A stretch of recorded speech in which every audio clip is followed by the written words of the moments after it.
My son sat in the back seat of my car, trembling like a leaf in a storm, while my wife, who I had just dropped off at the airport, was supposedly flying to Chicago. But she was not on a plane. She was standing on my front porch kissing my son-in-law. My 8-year-old boy whispered something that froze the blood in my veins. "Dad, do not go inside. Mom said tonight is the last night. She said the poison is ready." I sat there in the dark, watching the two people I trusted most in the world break into my home to kill me. They thought I was a helpless old mechanic. They were wrong. Before I tell you how I made them regret the day they were born, please like this video and subscribe to my channel. Tell me in the comments where you are watching from, because this story is going to go worldwide. The smell of her perfume was still lingering in the car. It was a heavy floral scent, expensive stuff that I had paid for, with the grease on my hands and the sweat on my brow. Keisha had leaned in just 5 minutes ago, her lips brushing my cheek with a cold precision that I had mistaken for affection. "Have a safe flight, baby," she had said. Her smile was dazzling, the kind of smile that could light up a room, the kind of smile that had made an old man like me feel young again. She told me not to wait up because the conference in Chicago would run late. She stepped out onto the curb at the departure terminal, heels clicking with confidence. She looked beautiful. She looked innocent. She looked like the love of my life. I watched her walk through the automatic doors without looking back once. She was a woman on a mission. I put the car in drive and turned to check on my son in the back seat. "Say goodbye to Mom." "Leo," I said. But Leo did not speak. He was curled up in the far corner of the leather seat, his knees pulled up tight against his chest. He was shaking. It was not the air conditioning. It was fear, pure, raw terror radiating off his small body. "Leo," I asked, my voice softening. "What is wrong, son?" He looked up at me and his eyes were wide and wet. A child should never look like that, especially not when looking at his own mother. I merged onto the highway, heading back toward the house. The silence in the car was heavy. Usually Leo would be talking about his video games or asking for ice cream, but today he was silent as a tomb. "Dad," he finally whispered. His voice was barely audible over the hum of the engine. "Dad, please." I looked in the rearview mirror again. "What is it, son? Are you feeling sick?" Leo unbuckled his seatbelt. He climbed forward, grabbing my shoulder with a grip that was surprisingly strong for an 8-year-old. "We cannot go home, Dad. Please, do not drive home." I let out a nervous laugh, trying to lighten the mood. "What are you talking about, Leo? It is pizza night. Just you and me." "No," Leo screamed. It was not a tantrum. It was a desperate plea for survival. "Mom is not in Chicago." She lied. I frowned, my hands tightening on the steering wheel. "Leo, stop it. You saw her go into the airport." "I heard her," he said, and tears began to stream down his face fast and hot. "I heard her on the phone in the bathroom this morning. She had the shower running really loud, but I heard her." I pulled the car over to the shoulder of the highway. The hazard lights clicked rhythmically in the silence. Click, click, click. I turned around to face him. "What did you hear, Leo? Tell me exactly what you heard." He took a deep breath, shuddering as he tried to get the words out. She said, "Tonight is the last night for the old man. She said the medicine has soaked in enough. She said his heart will just stop, and it will look like an accident." The world seemed to stop spinning. The cars rushing past us on the highway became a blur. Medicine. I touched my chest instinctively. For weeks I had been feeling dizzy. My vision would blur in the afternoons. I was tired all the time. Keisha's doctor, the one she insisted I see instead of my old friend Vance, had told me it was just age. He said it was stress. He gave me vitamins. Keisha gave me a glass of warm milk every single night. "For your bones, baby," she would say. "For your heart." My blood ran cold. My hands gripped the steering wheel until my knuckles turned white and my joints ached. My son was not a liar. Leo was smart. Too smart for his age. He observed things. Who was she talking to, I asked. My voice sounded strange to my own ears, hollow and distant, like I was speaking from underwater. Leo looked down at his shoes. She called him H. She said, "H, bring the gun just in case the poison does not finish him." H. There was only one H in our lives. Hunter, my son-in-law, my daughter Tasha's husband, the man who sat at my table every Sunday, the man who shook my hand and called me sir, the man who I had loaned $50,000 to just last month for his failing business. I did not turn the car around. I did not drive to the police station. Not yet. I needed to see it. I needed to know it was real before I destroyed everything. I drove past our subdivision and pulled into an old abandoned lot across the street from my house. It was overgrown with weeds and shadows, perfect for watching without being seen. I killed the engine. I killed the lights. "Stay down, Leo," I whispered. "Cover yourself with this blanket. Do not make a sound." We waited. The minutes ticked by like hours. My phone buzzed in my pocket. It was a text from Keisha. "Landed safely. Miss you already. Don't forget to drink your milk." I stared at the screen. The lie was so casual, so easy for her. Then I saw it. Headlights cutting through the darkness. A black SUV. It did not pull into the driveway. It stopped right in front of the curb. My house. The house I bought with sweat and grease and smart investments over 40 years. The passenger door opened. A woman stepped out. She was not in Chicago. She was wearing the same dress she wore to the airport. Keisha. She did not have her luggage. She had a key in her hand. The driver got out. Tall. Blonde hair. Hunter. He walked up to my wife. My wife. And he kissed her. It was not a friendly kiss. It was hungry. It was possessive. Right there on my front lawn under the street lamp I paid taxes for. I felt a fire in my gut, a rage I had not felt since I was in the service 40 years ago. They walked to the front door. They didn't know the house was empty. They thought I was inside, asleep, dying from the poison she had been feeding me. Dad Leo whispered from the floorboard, "Are they going to hurt us?" I looked at my house. I looked at the monsters walking into it. "No, son," I said. "They are not going to hurt us. They made a mistake. They thought Bernie Jefferson was just a tired old mechanic. They forgot that before I fixed cars, I fixed problems." I reached under the seat. My fingers brushed the cold steel of the tire iron. Then I stopped. No, that was too easy, too quick. They wanted my money. They wanted my life. I would give them neither. I started the car and left the lights off, rolling away into the darkness. If they wanted a war, I would give them a war. I sat in the darkness of that abandoned lot with the engine ticking as it cooled down. My hands were still shaking on the steering wheel. The night was heavy and silent around us. Across the street, my house stood like a beacon. It was the home I had built with 40 years of sweat and grease and long hours at the shop. It was supposed to be my sanctuary. Now it looked like a stage set for a tragedy. The streetlights cast long orange shadows on the pavement. I watched the black SUV parked right at my curb. It was aggressive. It was an invasion. The passenger door opened first. Keisha stepped out. She looked around the neighborhood. She was not checking for safety. She was checking for witnesses. She moved with a confidence that made my stomach turn.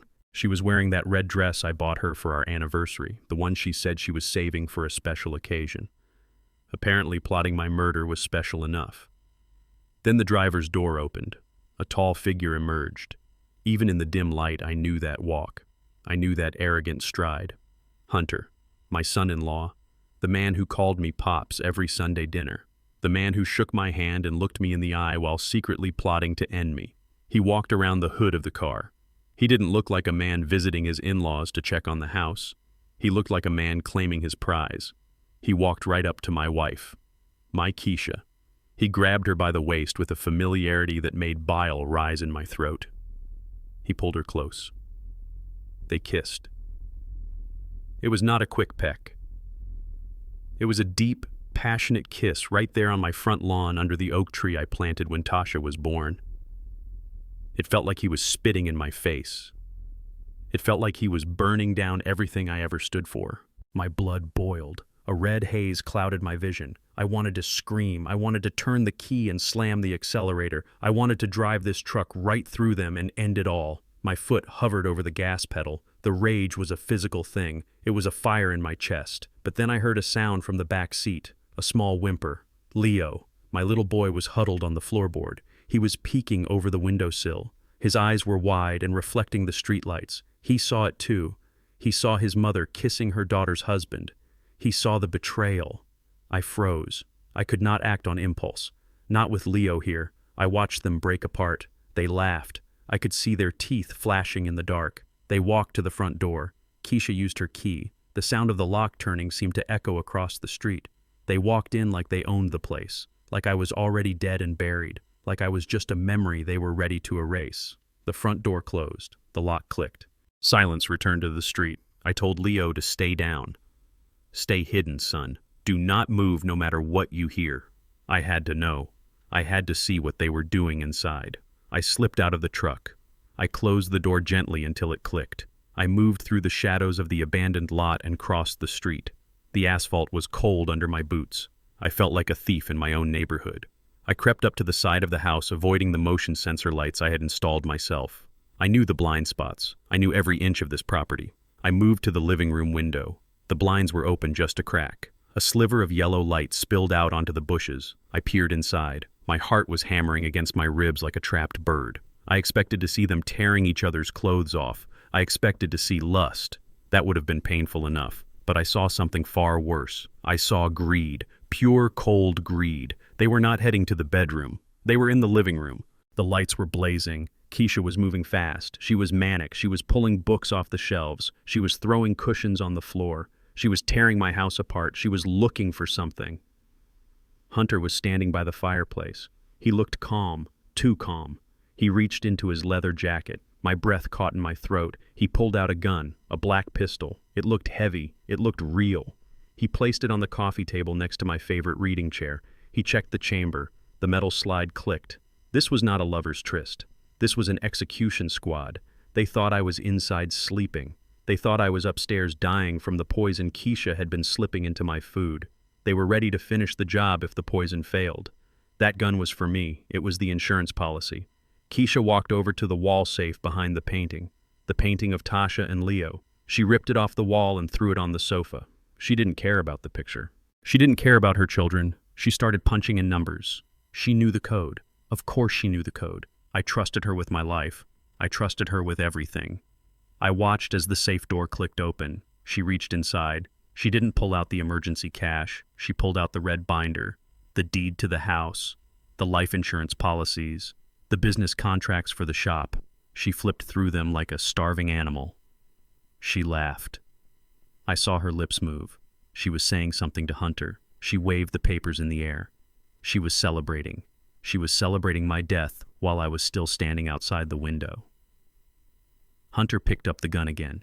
He pointed it at the ceiling. He was practicing. He was visualizing killing me. He aimed at the stairs. He aimed at where my bedroom door would be. His face was a mask of cruelty. This was the man my daughter Tasha loved. This was the man I welcomed into my family. I felt a wave of dizziness hit me. The poison. It was in my system. The stress was making it worse. My vision blurred for a second. I had to steady myself against the brick wall. I looked at them one last time. The monsters in my living room. They were drinking my wine. They were counting my assets. They were waiting for me to die. My hand went to my pocket. I had a pocket knife, a small thing, useful for cutting boxes at the shop, useless against a 9mm pistol. I looked back at my truck where the tire iron lay under the seat. I calculated the distance. I could run back. I could get the iron. I could smash the window. I could rush inside. I could try to take him down before he fired. I was a soldier once. Vietnam. I knew how to fight. I knew how to kill. But I was 68 years old. My body was filled with arsenic. My hands were not steady. My reflexes were gone. And he had a gun. He was young. He was strong. If I missed, if I stumbled, I would be dead. And Leo. My God, Leo. If I died right there on the living room rug, Leo would be alone. He would be sitting in that truck waiting for a father who would never come back. He would be left with these monsters. They would find him. And I knew with a terrifying certainty that they would not let a witness survive. The thought crashed into me like a wave of ice water. I could not die tonight.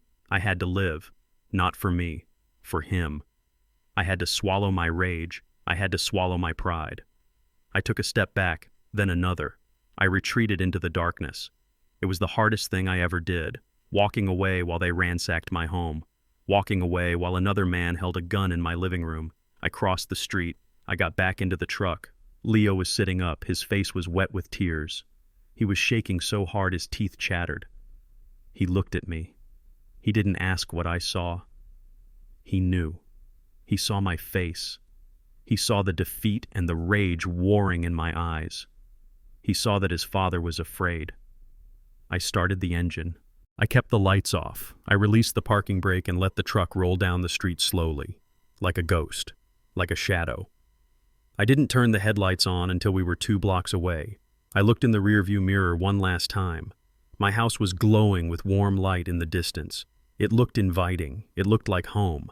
But it was a trap. It was a coffin waiting to be nailed shut. I turned onto the main road. I drove away from the life I built. I drove away from the woman I loved for 10 years. I drove away from the daughter who married a monster. The city lights blurred past us. I felt a single tear roll down my cheek. It was hot and angry. Leo sniffled in the back seat. "Dad, where are we going?" His voice broke my heart. It was so small, so fragile. I gripped the wheel until my knuckles turned white. I did not know where we were going. I had no plan. I had no clothes. I had a son and a truck and a body full of poison. But I had one thing they didn't know about. I had the truth. I looked at Leo in the mirror. I forced my voice to be steady. "We are going to a safe place, son. We are going to get help, and then we are going to make them pay." I reached back and squeezed his knee. "We are going to war, son, but first we need to survive the night." I pressed the gas pedal and drove into the darkness, leaving my old life behind forever. I pulled the truck up to the valet stand of the Obsidian Hotel. It was a fortress of glass and steel rising high above the city skyline, a place for diplomats and ghosts, people who wanted to disappear in luxury. The valet, a young man in a crisp white uniform, looked at my battered Ford pickup with a sneer. He looked at my grease-stained shirt and my work boots and started to wave me away. He thought I was a delivery driver or a lost old man. I did not say a word. I simply reached into my wallet and pulled out a card. It was not a credit card. It was a thick piece of black titanium with no numbers on the front, only a small gold chip and a signature. It was an invite-only membership card given to the city's top 1%. I had not used it in 15 years. I held it out the window. The valet's eyes went wide. His sneer vanished, instantly replaced by a look of terrified respect. He bowed slightly and opened my door. "Welcome back, Mr. Jefferson," he stammered. I carried Leo through the lobby. He was a dead weight in my arms, exhausted from the terror of the night. The marble floors reflected the crystal chandeliers overhead. The air smelled of white tea and money. It was a smell I had tried to forget. For 40 years I had played the part of Bernie the mechanic. I lived in a modest house. I drove a modest truck. I fixed carburetors and changed oil. I wanted a simple life. I wanted to be loved for me, not for my empire. But walking through that lobby, I felt the old Bernie waking up. The man who built Jefferson Logistics from a single van into a national fleet. The man who negotiated with unions and crushed competitors. That man was not nice. That man was dangerous. And right now, I needed him. We reached the penthouse suite. I laid Leo on the king-sized bed. He looked so small in the middle of the high thread count sheets. I brushed the hair off his forehead. He was safe here. This hotel had security that rivaled the White House. No one got up this elevator without a key card that cost more than my house. I went into the bathroom and splashed cold water on my face. I looked in the mirror. The face staring back was gray. My eyes were bloodshot. My hands were trembling. I looked like a dying man. And I knew I was. I reached into the lining of my old leather jacket. I ripped the stitching with my pocket knife and pulled out a satellite phone. It was heavy and outdated, but it was secure. I dialed a number I had not called in a decade. It rang once. A gruff voice answered. "Status." I did not waste time with pleasantries. "I need a medical team at the Obsidian. Penthouse Suite, A. Protocol 7, and Vance. I need you personally." There was a pause on the other end. The voice lost its robotic tone. "Bernie. Is that you?" It was Dr. Vance, my oldest friend. We served in the same unit overseas. He went to med school. I went into business. We both buried secrets. "I am sick, Vance," I said, my voice raspy. "I think I am being poisoned. Get here now. Bring the toxicology kit. And bring the chelation meds." I hung up. I gripped the edge of the sink. The room was spinning. The nausea was a constant wave crashing against my ribs. I had to stay awake. I had to stay alive for Leo. Vance arrived in 20 minutes. He did not come through the lobby. He used the service elevator, the one used for VIPs who did not want to be seen. He looked older. His hair was white now, but his eyes were sharp. He carried a large black medical case. He took one look at me and his jaw tightened. He did not ask how I was. He could see it. He set up a mobile lab on the dining table. He moved with the efficiency of a combat medic. He hooked me up to a heart monitor. The beeping was erratic. My heart was struggling. He drew blood, vial after vial of dark red fluid. He took a sample of my hair. He worked in silence. He put the blood into a portable analyzer. The machine whirred and clicked in the quiet room. I sat in a chair watching Leo sleep. I prayed he would not wake up and see his father hooked up to wires and tubes. The machine beeped loud and sharp. A small printout slid from the side. Vance ripped it off. He read it once, then he read it again. He looked at me and his face was pale with rage. "Arsenic," he said. His voice was low, but it carried the weight of a judge passing a sentence. "High levels, Bernie. Chronic exposure. You have been ingesting this for months. A low dose. Just enough to make you weak. Just enough to mimic heart failure. A few more days, maybe a week, and your heart would have simply stopped." I closed my eyes. The truth hit me harder than the pavement would have. Arsenic. Tasteless. Odorless. Invisible. How? How did she do it? Then the memory washed over me. Every night at 10 o'clock. Like clockwork, Keisha would walk into the living room. She would be wearing her silk robe, the blue one that made her skin glow. She would have a warm glass of milk in her hands. She would sprinkle nutmeg on top. She said it was for my bones. She said it was for my heart. She would sit on the arm of my chair and run her fingers through my gray hair. "Drink it all up, baby," she would say. Her voice was so sweet, so caring. She would watch me drink it. She would not leave until the glass was empty. I remembered the taste. The milk was always a little sweet. The nutmeg was strong. It masked everything. I had thanked her. Every single night I had looked my killer in the eyes and thanked her for the poison. I had kissed the hand that was feeding me death. The nausea rose up in my throat violently. I grabbed the trash can and retched. My body was trying to reject the betrayal. It was trying to purge the lie. She watched me get weaker. She watched me stumble. She watched my hands shake. And she probably went back to Hunter and laughed about the old fool dying by the glassful. Vance put a hand on my shoulder. "We need to get you to a hospital, Bernie. You need dialysis. You need monitored chelation. This is critical." I wiped my mouth and looked up at him. "No hospitals. If I go to a hospital, there is a record. If there is a record, she knows I am alive. She knows she failed. I need her to think she won. I need her to think I am dead or dying in a ditch somewhere.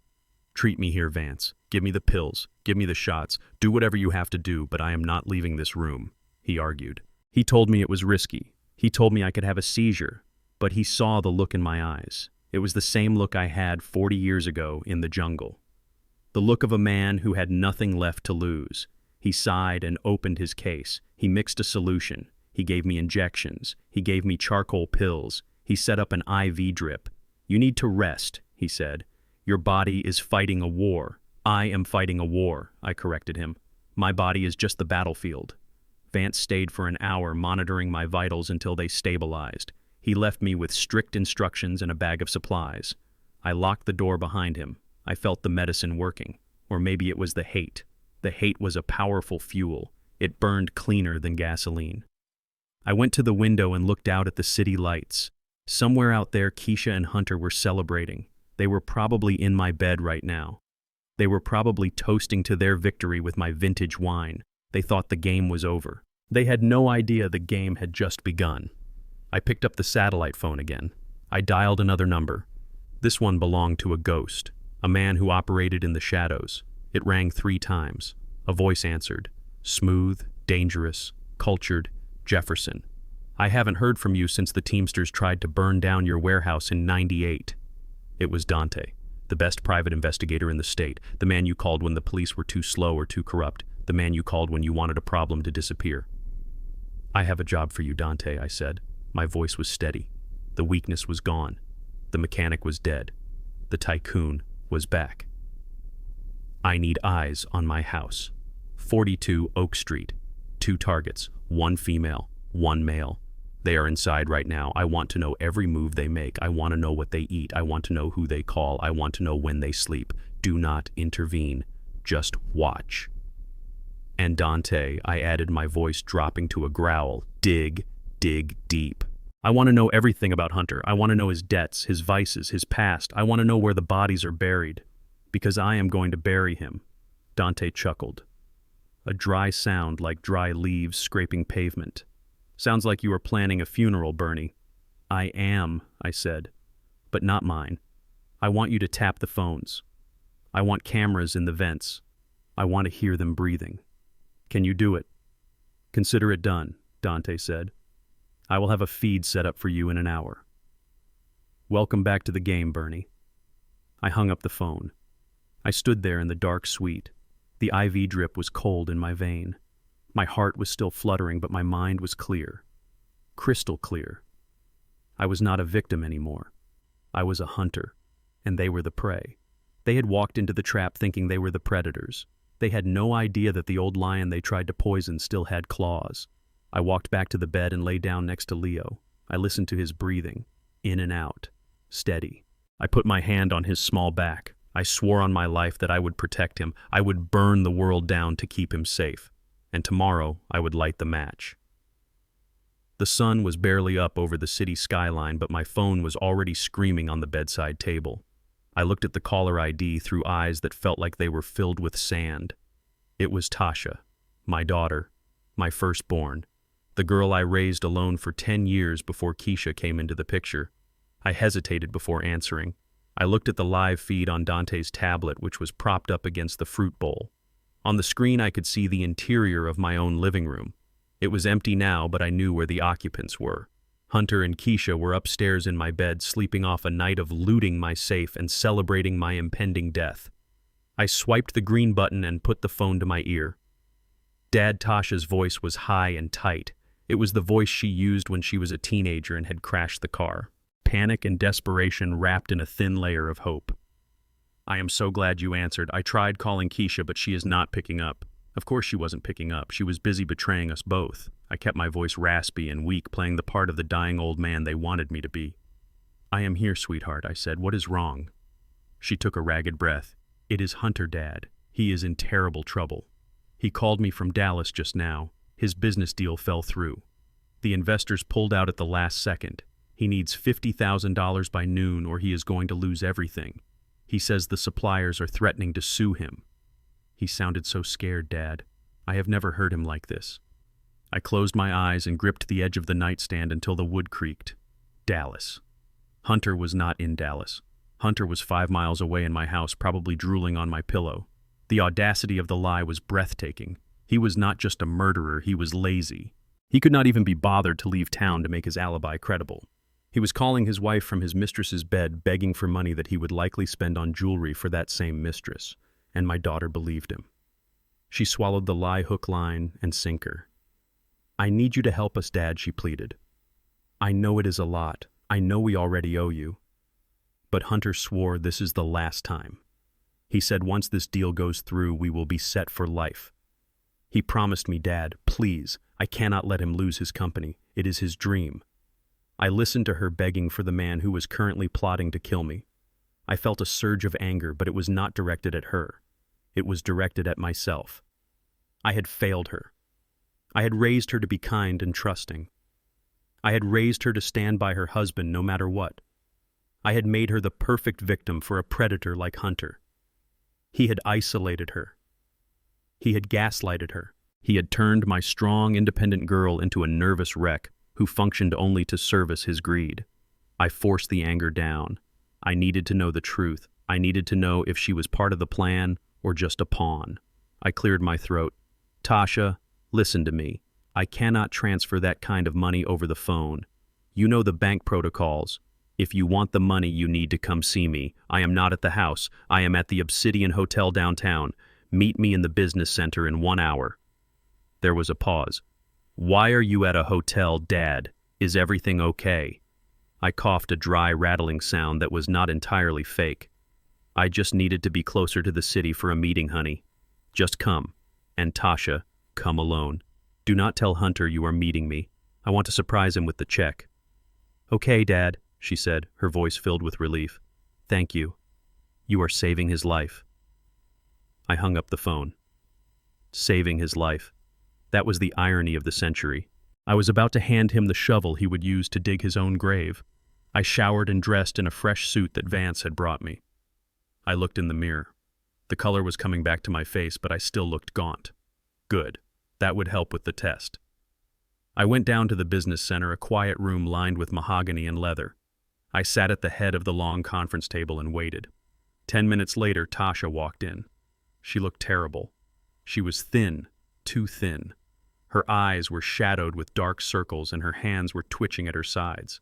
She wore a simple dress that looked old. Hunter drove a Porsche and wore Italian suits, but his wife looked like she shopped at a thrift store. That alone told me everything I needed to know about their marriage. She rushed over and hugged me. She smelled like anxiety and cheap soap. "Dad, you look tired," she said, pulling back to look at me. "Are you okay?" I gestured for her to sit. I sat heavily opposite her, letting my shoulders slump.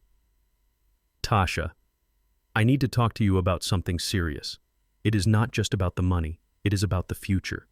She froze her hands, gripping her purse. "What is it, Dad? You are scaring me." I leaned forward and lowered my voice. "I went to the doctor yesterday, Tasha. The news was not good. My heart is failing. They do not think I have much time left. Maybe a few weeks, maybe days." Her face went white. "No," she whispered. "No, that is impossible. You are strong. You are always strong." I shook my head slowly. "We all run out of gas eventually, sweetheart. But that is not why I called you here. Since I am dying, I need to make sure my affairs are in order. I have decided to sign over power of attorney to Keisha. I am going to give her full control of the estate, the company, and the accounts. She is smart. She knows how to handle money. I think it is best if she manages your inheritance for you." I watched her face closely. This was the test. If she was conspiring with them, she would be relieved. She would encourage it. She would want the path of least resistance to the money. But that is not what happened. Tasha's eyes went wide with pure panic. She stood up so fast her chair tipped over backward. "No, Dad," she cried. "You cannot do that. You cannot give everything to Keisha." "Why not?" I asked, keeping my voice calm. "She is my wife. She loves us." Tasha began to pace the small room, wringing her hands. "She does not love us, Dad. She tolerates us. And Hunter says she is dangerous. He says she is greedy. He told me that if you ever died, we would have to fight her for every penny. He said we need to secure the assets now before she gets her claws into them."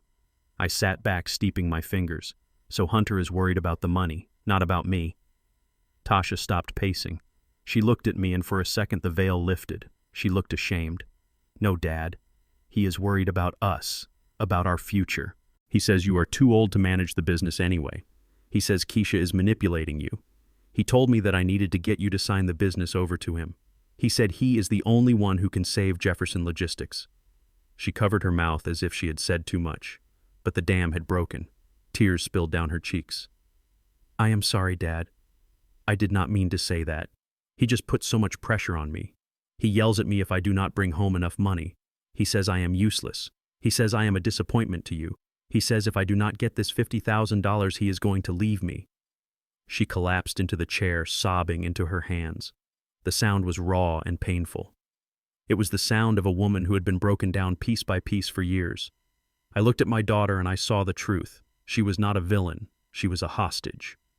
Hunter had turned her against Keisha not because he hated Keisha, but to create division, to keep Tasha focused on the wrong enemy. Meanwhile, he was sleeping with the very woman he told his wife to fear. It was a masterclass in manipulation. I stood up and walked over to her. I put my hand on her shoulder. She flinched.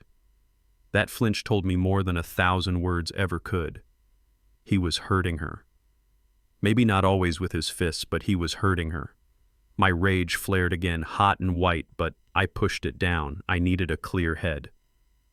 "Tasha, look at me," I said firmly. She looked up, her face streaked with mascara. "I am not going to give the money to Keisha," I said, "and I am not going to die, not anytime soon." "I lied to you, Tasha. I needed to see something, and I saw it." She looked confused. "You lied." "Why?" "Because I need to know who I can trust," I said, "and now I know." I reached into my pocket and pulled out a checkbook. I wrote a check for $50,000. My handwriting was steady. I tore it out and handed it to her. "Here is the money for Hunter. She took it, her hands trembling. "Dad, you said you were sick." "I am sick," I said. "Sick of lies. But you take this to him. You save his precious business. But Tasha, I want you to promise me one thing." "Anything, Dad," she whispered, clutching the check like a lifeline. "Do not sign anything he gives you," I said. "Not a contract, not a loan application, not a deed, nothing. If he asks you to sign something, you tell him you need to show it to me first. Can you do that?" She nodded. "Yes, yes, I can do that. And Tasha," I added, my voice hardening, "if he ever touches you again, if he ever raises his voice at you, you come to me. Do you understand? You come straight to me." She nodded again, wiping her eyes. "I have to go, Dad. He is waiting for the wire transfer. I have to get to the bank." "Go on," I said. I watched her leave the room. She walked fast, head down, shoulders hunched. She looked like a woman running from a fire. I sat back down in the leather chair. I felt old, older than my 68 years. My daughter was sleeping with a viper and she didn't even know he had fangs. But she was innocent. She was foolish and weak, but she was innocent. She had passed the test. Now I had to save her, and the only way to save her was to destroy the man she loved. I picked up the tablet again. On the screen I saw Hunter in my kitchen. He was eating a sandwich. He was wearing my bathrobe. He looked relaxed. He looked like a king in his castle. He had no idea that the check his wife was bringing him was not a lifeline. It was bait. I was going to let him think he had won. I was going to let him get comfortable. I was going to let him think he had successfully drained the old man dry, and then, when he least expected it, I was going to reveal the monster under his skin. I was going to make Tasha see him for what he really was. Not a businessman, not a husband, but a thief and a cheater who was sleeping with her stepmother. It would break her heart. I knew that. It would crush her. But a broken heart can heal. A life destroyed by a man like Hunter never recovers. I dialed Dante's number. "The check is on the way," I said. "Track it. I want to know exactly where that money goes. I want to know which account he deposits it in. I want to know who he pays." Dante laughed. "You think he is paying debts, Bernie." "I know he is not paying debts," I said. "He is paying for a getaway. He is paying for paradise.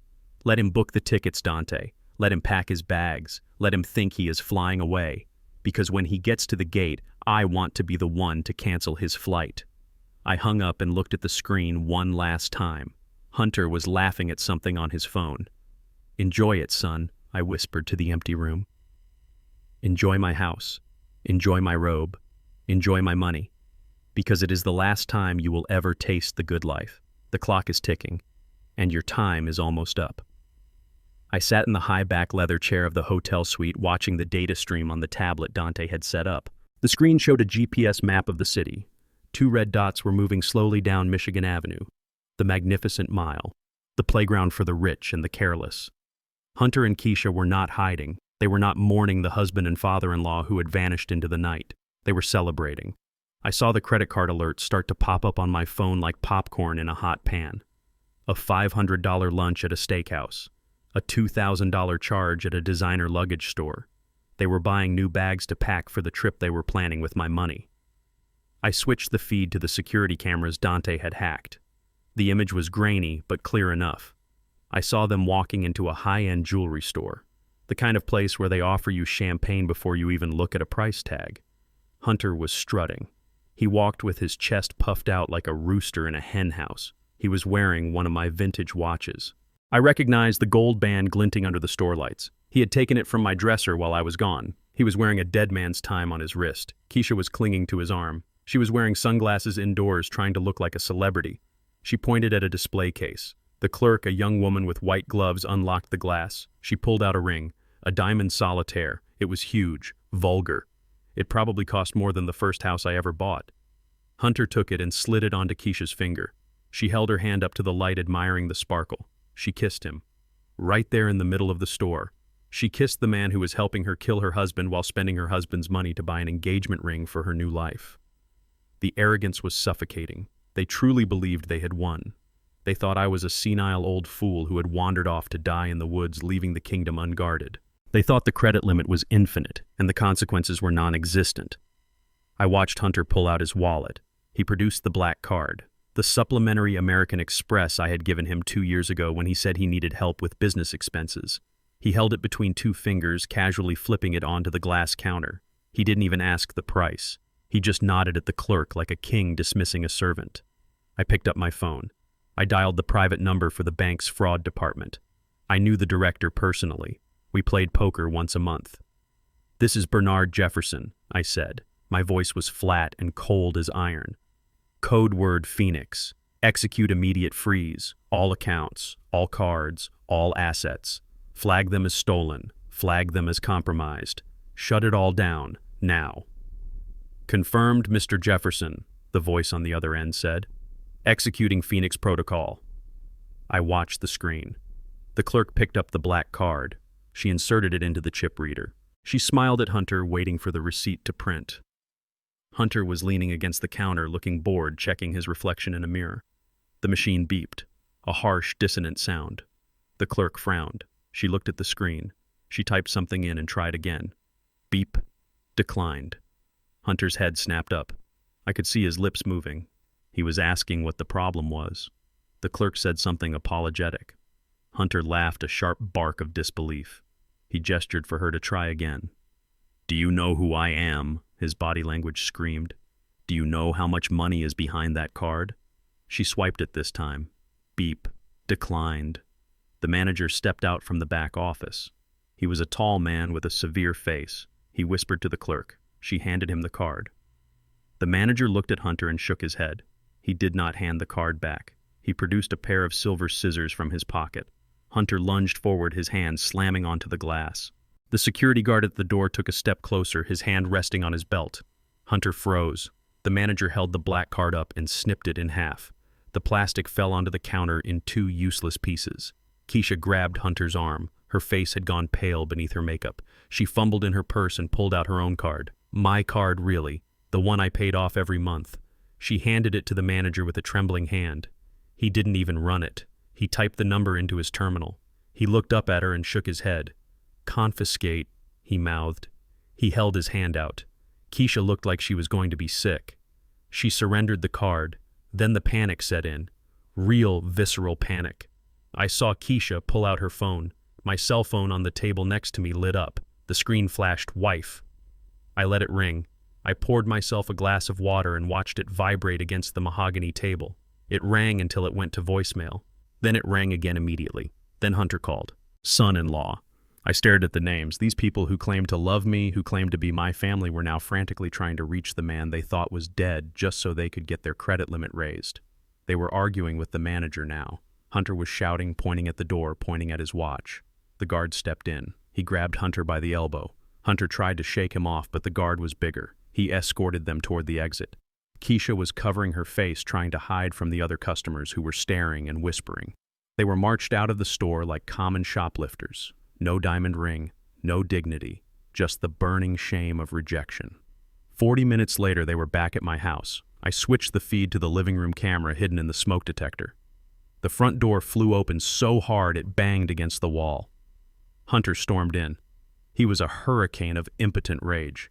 He kicked the ottoman, sending it skidding across the floor. He grabbed a lamp from the side table and threw it against the fireplace. The bulb shattered with a pop. "He knows," Hunter screamed, his face red and distorted. "The old bastard knows everything. They said the account was frozen by the account holder, not the bank. The holder. That means he is alive, Keisha. He is alive and he is cutting us off." Keisha was pacing back and forth, her hands tangled in her hair. She looked like a woman on the edge of a breakdown. "Maybe it's a mistake," she stammered. "Maybe he's in the hospital and the bank did it automatically. We have to find him, Hunter. We have to fix this." "Fix this," Hunter roared. He swept his arm across the mantel, knocking off the family photos. The glass frames crunched under his boots. "There is no fixing this. The well is dry. Do you understand? We are broke. I have bookies in Vegas who are going to break my legs if I don't pay them by Friday. I needed that money, Keisha. You said he would be dead by now." "I gave him the poison," Keisha shrieked back. "I watched him drink it. He should be in a morgue, not calling the bank." She collapsed onto the sofa, burying her face in her hands. "What are we going to do if he goes to the police?" "Shut up," Hunter yelled. "He won't go to the police. He's weak. He's scared. He's probably hiding in a motel somewhere, shaking in his boots." He started tearing the room apart. He pulled books off the shelves, shaking them to see if cash fell out. He ripped the paintings off the walls, looking for a wall safe he might have missed. We need cash. We need to find his stash. Old men like him always keep cash in the house. I watched them destroy my home. I watched them tear apart the life I had built. But I didn't feel anger anymore. I felt cold satisfaction.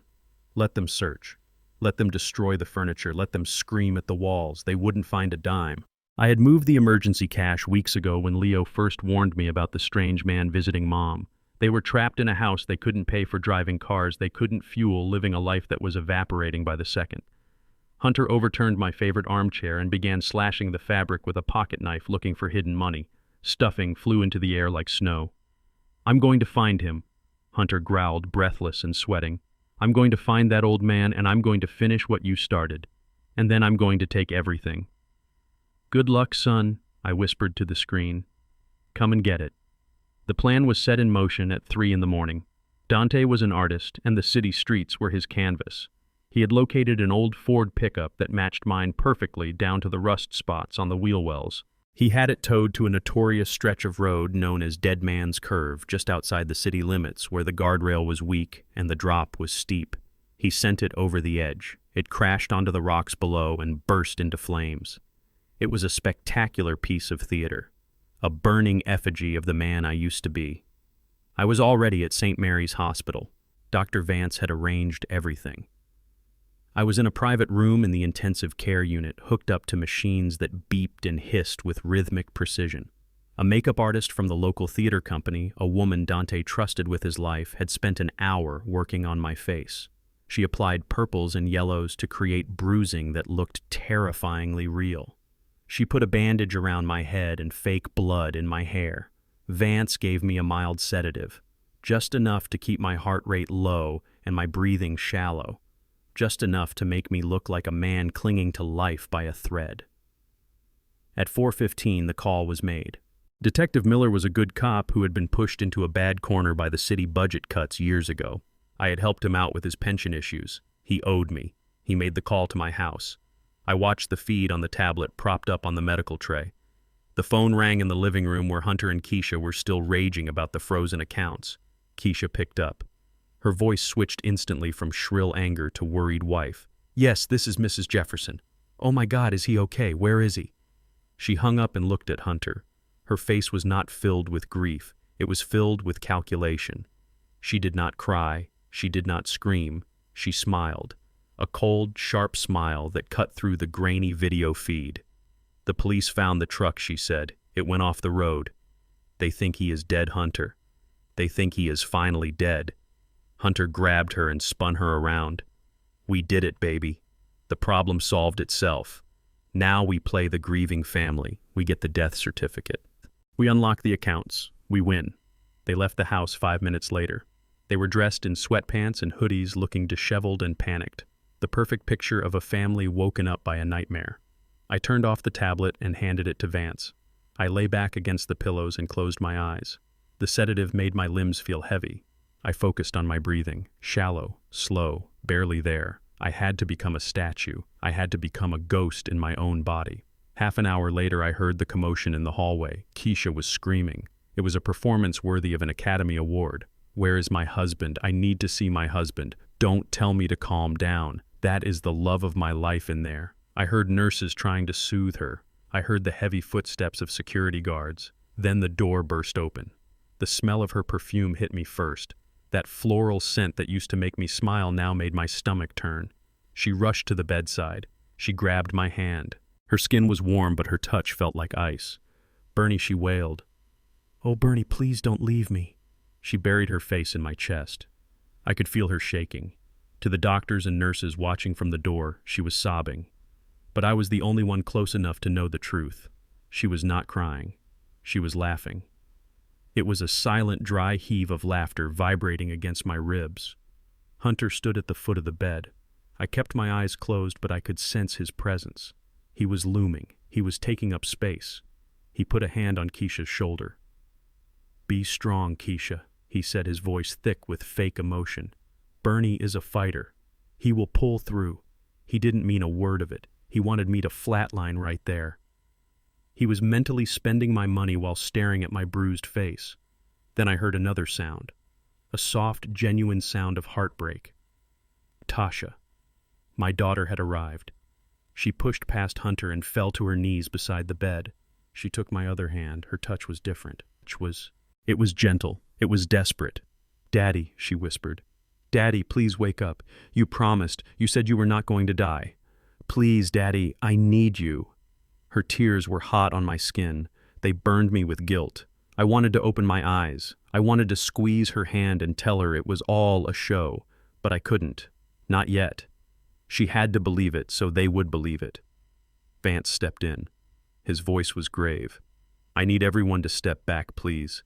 We need to check his vitals. The family needs to give him space." Tasha kissed my hand and stepped back, sobbing. Hunter guided her to the corner of the room, playing the supportive brother-in-law. Keisha did not move. She lingered by my head. She leaned down close to my ear. To the room it looked like she was whispering a final prayer or a word of love. But her lips brushed my ear and her whisper was like venom poured directly into my brain. "Die, you old bastard," she hissed. Her voice was so low only I could hear it. "Just let go, Bernie. Stop fighting. You are useless. You are broken. Just die so I can be rich. Do us all a favor and stop breathing." It took every ounce of will I possessed not to reach up and crush her throat. The rage was a physical pressure building behind my eyes. My heart monitor sped up. Beep, beep, beep, Vance noticed. "Mrs. Jefferson, please," he said firmly. "You are upsetting him. You need to step out, now." Keisha pulled back. She wiped a fake tear from her dry cheek. "I am sorry, doctor. I just wanted to tell him I love him." She looked at my face one last time. Her eyes were hard and flat like a shark's. She turned and walked out, her hips swaying slightly. Hunter followed her, guiding Tasha out of the room. The door clicked shut. I was alone with Vance. I opened my eyes. I gasped for air, feeling like I had been underwater for an hour. "Did you hear her?" I asked, my voice raspy. "Did you hear what that witch said to me?" Vance nodded. He checked the monitors. "I heard her, Bernie. And the microphones recorded every word. We have it all. But you need to stay calm. We are not done yet." We waited for an hour. We let them stew in the waiting room. We let them drink the bad hospital coffee and whisper their plans in the corner. Dante's team was listening to them out there too. They were talking about the funeral. They were talking about selling the house. They were already picking out caskets. Finally, Vance went out to get them. He brought them back into the room. I closed my eyes again. I let my jaw go slack. I let my hands rest limply on the sheets. Vance stood at the foot of the bed holding a clipboard. He looked at them over his glasses. "I have the results of the scans," Vance said. His tone was professional and devoid of hope. "Your husband has suffered a massive trauma to the brainstem. Coupled with the toxins we found in his system, which we believe came from environmental exposure, the damage is catastrophic." Keisha gasped. Is he going to die?" There was hope in her voice, so thin she barely hid it. "No," Vance said. "He is not going to die. His heart is strong. His lungs are functioning, but the connection between his brain and his body has been severed. We call it locked-in syndrome. He is paralyzed from the neck down. He cannot speak. He cannot move. He may be able to hear you, he may be able to see you, but he will never be able to respond. He will require 24-hour care for the rest of his life." The silence in the room was absolute. I could feel the air pressure change. Tasha let out a wail of despair. No, that is worse than death. That is a prison." But Keisha was silent. I cracked my eyelids open just a fraction, a millimeter, just enough to see her face. She was not horrified. She was not devastated. A slow smile was spreading across her lips. It was the smile of a person who had just won the lottery. She looked at Hunter. They exchanged a glance that spoke volumes. They were thinking the exact same thing. If I was dead, there would be an autopsy. There would be investigations. The will would be read, and Tasha might get something. But if I was alive, if I was incapacitated, Keisha was my wife. She would have power of attorney. She would have control of the accounts. She would have control of me. She composed her face into a mask of tragic determination. She stepped forward and took my limp hand. "Doctor," she said, her voice trembling with false bravery, "we will take him home. We will take care of him. I cannot let my husband rot in a facility. I want to nurse him myself. It is what he would have wanted." Vance looked at her. He knew exactly what she was. "Are you sure, Mrs. Jefferson? This is a tremendous burden. It will require feeding tubes, catheters, constant monitoring." "I am sure," she said. She squeezed my hand hard, digging her nails into my palm. "I will take care of everything. I will never leave his side." I felt a chill run through my entire body that had nothing to do with the sedative. She was taking me home, not to care for me, but to torture me. She wanted me as a prisoner. She wanted to spend my money right in front of my paralyzed face. She wanted to bring her lover into my house and parade him before my helpless eyes. It was the cruelest fate she could imagine, and it was exactly what I wanted her to do. She was walking right into the trap. She thought she was taking home a vegetable. She had no idea she was bringing a Trojan horse into her living room. Hunter stepped up beside her. He put a hand on her waist. "You are a saint, Keisha," he said loud enough for the doctor to hear. "A true saint. We will get through this together. We will manage his assets. We will make sure his legacy is protected." Protected. That was a laugh. They were going to strip the carcass clean before the body was even cold. But they didn't know the carcass could still bite. Vance nodded. "Very well. If that is your decision, I will sign the release papers. We can have an ambulance transport him to your residence this evening." "Thank you," Dr. Keisha said. She looked down at my face. She brushed a hair from my forehead. Her touch was possessive, terrifying. "We are going to have so much fun, Bernie," she whispered. "Just you and me." I lay there motionless, trapped in my own body by choice. I listened to them leave the room to sign the papers that would sign my life away. Tasha stayed behind for a moment, kissing my forehead, crying softly. "I love you, Daddy," she said. "I will come visit every day. I promise." I waited until the door closed. Then I opened my eyes. I looked at Vance. He looked sick. "Are you sure about this?" "Bernie," he asked. "Once you leave this hospital, you are in enemy territory. I cannot protect you there. If they decide to finish the job with a pillow over your face, there is nothing I can do." I stared at the ceiling. The fluorescent lights hummed. "I know," I said. My voice was strong again. "But they won't kill me, Vance. Not yet. They need me alive to access the money. They need me alive to enjoy their victory. Their greed is my shield." I sat up and swung my legs over the side of the bed.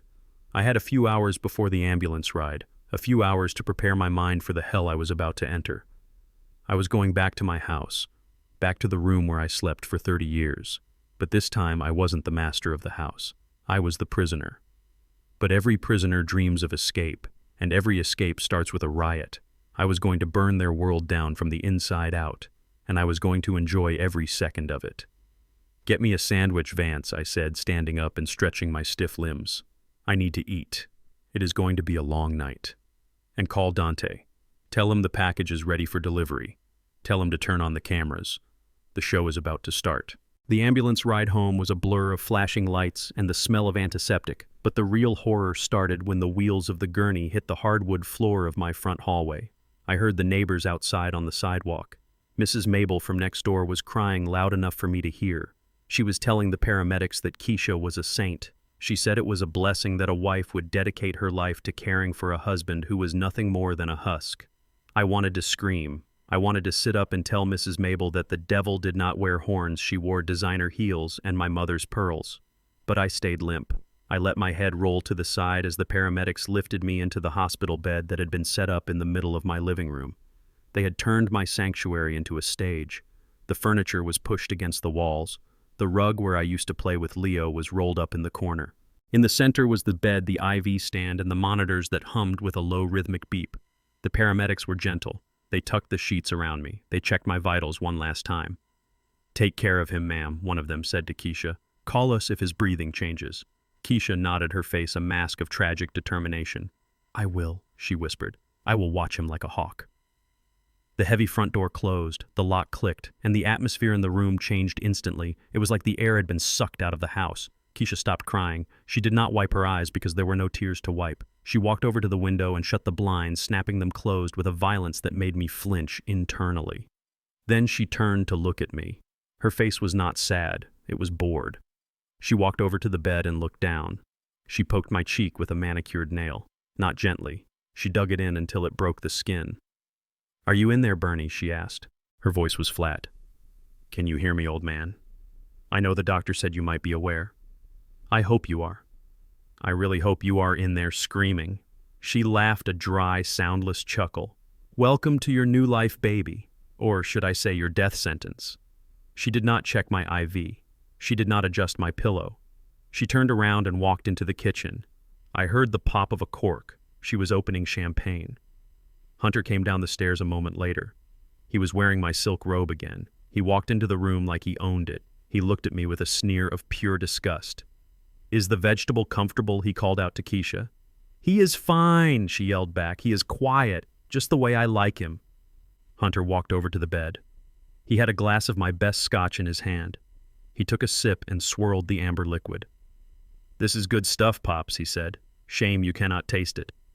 He tilted the glass and poured a thin stream of alcohol onto my face. It stung my eyes. It ran into my nose, making me want to cough, to gag, to do anything to clear my airway. But I held my breath. I forced my throat to stay open. I let the burning liquid pool on the pillow next to my ear. "Oops," Hunter said. "My bad." He leaned in close, his breath smelling of expensive liquor and cheap malice. "You know I always hated you," he whispered. "You walked around like you were some kind of king. Mr. Self-made man, Mr. High and Mighty. You looked at me like I was dirt. Well, look at you now. You are not a king anymore, Bernie. You are just a piece of rotting meat in a diaper." He spat on me. A thick glob of saliva landed on my forehead. It trickled down toward my eye. My hands twitched under the sheet. Every muscle in my body screamed to lunge, to grab him by the throat and squeeze until his eyes popped. The rage was a physical thing, a ball of fire in my gut that threatened to consume me. But I remembered the plan. I remembered the cameras hidden in the smoke detectors. I remembered Dante watching. I remembered the long game. I lay there and let the spit run down my face. I accepted the humiliation because it was the fuel I needed to burn them later. The days that followed were a blur of agony. They stopped feeding me real food. Keisha said it was too much work to blend things. She hooked up a bag of cheap nutrient solution to my feeding tube. Just enough to keep my heart beating. Just enough to keep me alive to sign papers when they figured out how to forge my signature perfectly. I was always thirsty. My mouth was a desert. My tongue felt like a piece of dry leather. I would hear them running water in the kitchen. I would hear the ice maker clinking, and I would pray for just one drop. They stopped changing me. The indignity of it was worse than the pain. Lying in my own filth for hours while they sat 10 feet away watching television on my 60-inch screen. They watched comedies. They laughed at sitcoms while the smell of my own waste filled the air around the bed. "God, that smells awful," Keisha would say, wrinkling her nose. "Spray some air freshener, Hunter." He would spray a cloud of chemical lavender over me, choking me with the artificial scent that mixed with the stench of neglect. But the worst torture was not the physical neglect. It was the psychological warfare. They wanted to erase me while I was still in the room. They wanted to prove that I was nothing. One evening, about 3 days in, Hunter brought Keisha into the living room. He led her to the sofa directly in my line of sight. He looked at me and winked. Then he started to undress her. I tried to close my eyes, but my eyelids felt heavy and stiff. I tried to look away, but I could not move my head. I was forced to watch. I watched the man who married my daughter put his hands on my wife. I watched them be intimate in the house I bought with my blood and sweat. They were loud, performative. They wanted me to hear every sound. They wanted me to know that I had been replaced, that I was less than a ghost. I was furniture. "Look at him," Hunter panted mid-act, pointing at me. "Look at the old cuckold. He likes it. I bet he likes watching his wife with a real man." Keisha laughed a high, cruel sound. "He never could satisfy me anyway," she said. "He was always too tired, too old. You are the only man I ever wanted, Hunter." I retreated into my mind. I built a wall, brick by brick. I went back to the days in the garage, fixing engines with grease under my fingernails. I went back to the day Tasha was born, holding her tiny hand. I went back to the sound of Leo laughing when I taught him to ride a bike. I blocked them out. I had to. If I stayed in that room with them, I would have died of a broken heart. I waited until they were done, until they went upstairs to sleep, leaving me in the dark with the smell of their betrayal hanging in the air. That is when the house became quiet. That is when the real magic happened. Around 2 in the morning, I heard a soft creak on the stairs. It was a sound I knew well. It was the sound of a little boy trying not to wake his parents. Leo. He came into the living room like a shadow. He was wearing his superhero pajamas, the ones I bought him for his birthday. He looked terrified. He looked at the shape of me in the bed and hesitated. He thought I was a vegetable too. He thought his father was gone. He crept closer, his small bare feet silent on the floor. He stood by the bed and looked at my bruised face. "Dad," he whispered. It was the saddest sound I had ever heard. "Dad, are you in there?" I waited. I had to be sure no one was watching from the stairs. I listened for the creak of floorboards above. Nothing. Just the hum of the refrigerator and the distant sound of traffic. I opened my eyes. I turned my head slowly on the pillow. I looked at my son. Leo gasped. He put his hands over his mouth to stifle a scream. He took a step back. I winked. A slow, deliberate wink. His eyes went wide. "Dad," he breathed. "You are awake." I lifted my finger to my lips. "Shh," I whispered. My voice was a wreck unused for days, scratchy as sandpaper. "Do not let them hear." Leo nodded furiously, tears spilling onto his cheeks. He rushed forward and grabbed my hand. His grip was strong. It was life. It was energy. "Dad, they said you were brain dead. They said you would never wake up." "They lied, son," I whispered. "Just like they lied about Chicago. I am here. But it is a secret. Our secret. You cannot tell anyone, Leo. Not even Tasha. Not yet. It is too dangerous." He nodded, wiping his nose on his sleeve. "I promise, Dad. I promise. Are you hungry?" I nodded. "I am starving, son." He ran to the kitchen. He did not turn on the light. He opened the fridge and the pale blue light illuminated his small, focused face. He came back with a carton of orange juice and a spoon. He fed me sips of juice. It was sour and cold, and it tasted like heaven. It washed away the taste of whiskey and bile. He found a jar of peanut butter and fed me small spoonfuls. It stuck to the roof of my mouth, but it gave me strength. "Why are they doing this, Dad?" he asked, feeding me another spoon. "Why does Mom hate you?" "It is not hate, Leo," I said. "It is greed. They want the money. They want the things. They have forgotten about the people." "I hate them," he said. His voice was hard. A child should not have that much hate in his voice. "I hate them for hurting you. I want to call the police." "No," I said, gripping his hand. "Not yet. We need proof. We need to catch them when they think they have won. We are playing a game, Leo, a very long game, and we are going to win. But I need you to be my soldier. Can you do that? Can you be a spy for me?" He straightened his back. He looked like a miniature version of me 40 years ago. "Yes, sir," he said. "What do I do?" "You watch," I said. "You listen. You tell me everything they say when they think I cannot hear. And Leo, you stay safe. If they get angry, if they get scary, you hide. You understand?" "I understand, Dad." He stayed with me for an hour. He held my hand while I drifted in and out of sleep. He fixed my pillow. He pulled the sheet up to cover my cold feet. He did more for me in 1 hour than his mother had done in 10 years. When the sun began to turn the sky gray, he kissed my forehead. "I have to go back," he whispered, "before they wake up." "Go, son," I said. "I love you." "I love you too, Dad." He crept back upstairs. I watched him go. The pain in my body was still there. The thirst was coming back. The humiliation of my situation was a heavy weight on my chest. But something had changed. I was not just enduring anymore. I was planning. I had an ally on the inside. I had a reason to fight that was bigger than money and bigger than revenge. I looked up at the smoke detector where the camera lens glinted faintly. I knew Dante was watching. I knew the evidence was piling up. Every insult, every slap, every stolen dollar. It was all being recorded. I closed my eyes and let the rage settle into a cold, hard knot in my stomach. Let them starve me. Let them spit on me. Let them parade their sins in front of my face. Every second of suffering was just adding interest to the debt they owed me. And when the time came to collect, I was going to take everything. I was going to leave them with nothing but the ashes of the life they tried to steal. I drifted off to sleep, dreaming of the look on Hunter's face when the dead man finally stood up. The hunger in my belly was a sharp, constant ache, but it was nothing compared to the nausea that rolled through me as I listened to the conversation coming through the tiny earbud hidden deep in my ear canal. Leo had done exactly what I asked. He had slid his iPad under the kitchen island before he went to school. He had left it recording and transmitting. Now, as I lay in my own filth in the living room pretending to be a vegetable, I was virtually sitting at the table with the two monsters who were eating my food and plotting the destruction of my bloodline. They were stressed. I could hear it in the clinking of silverware and the heavy sighs. The freeze on the accounts had terrified them. They were bleeding cash. They had pawned my watches. They had sold Keisha's designer bags. But the hole was too deep and they were still digging. They needed to cut expenses, and in their twisted, drug-addled minds, there was one expense that was entirely unnecessary. My son.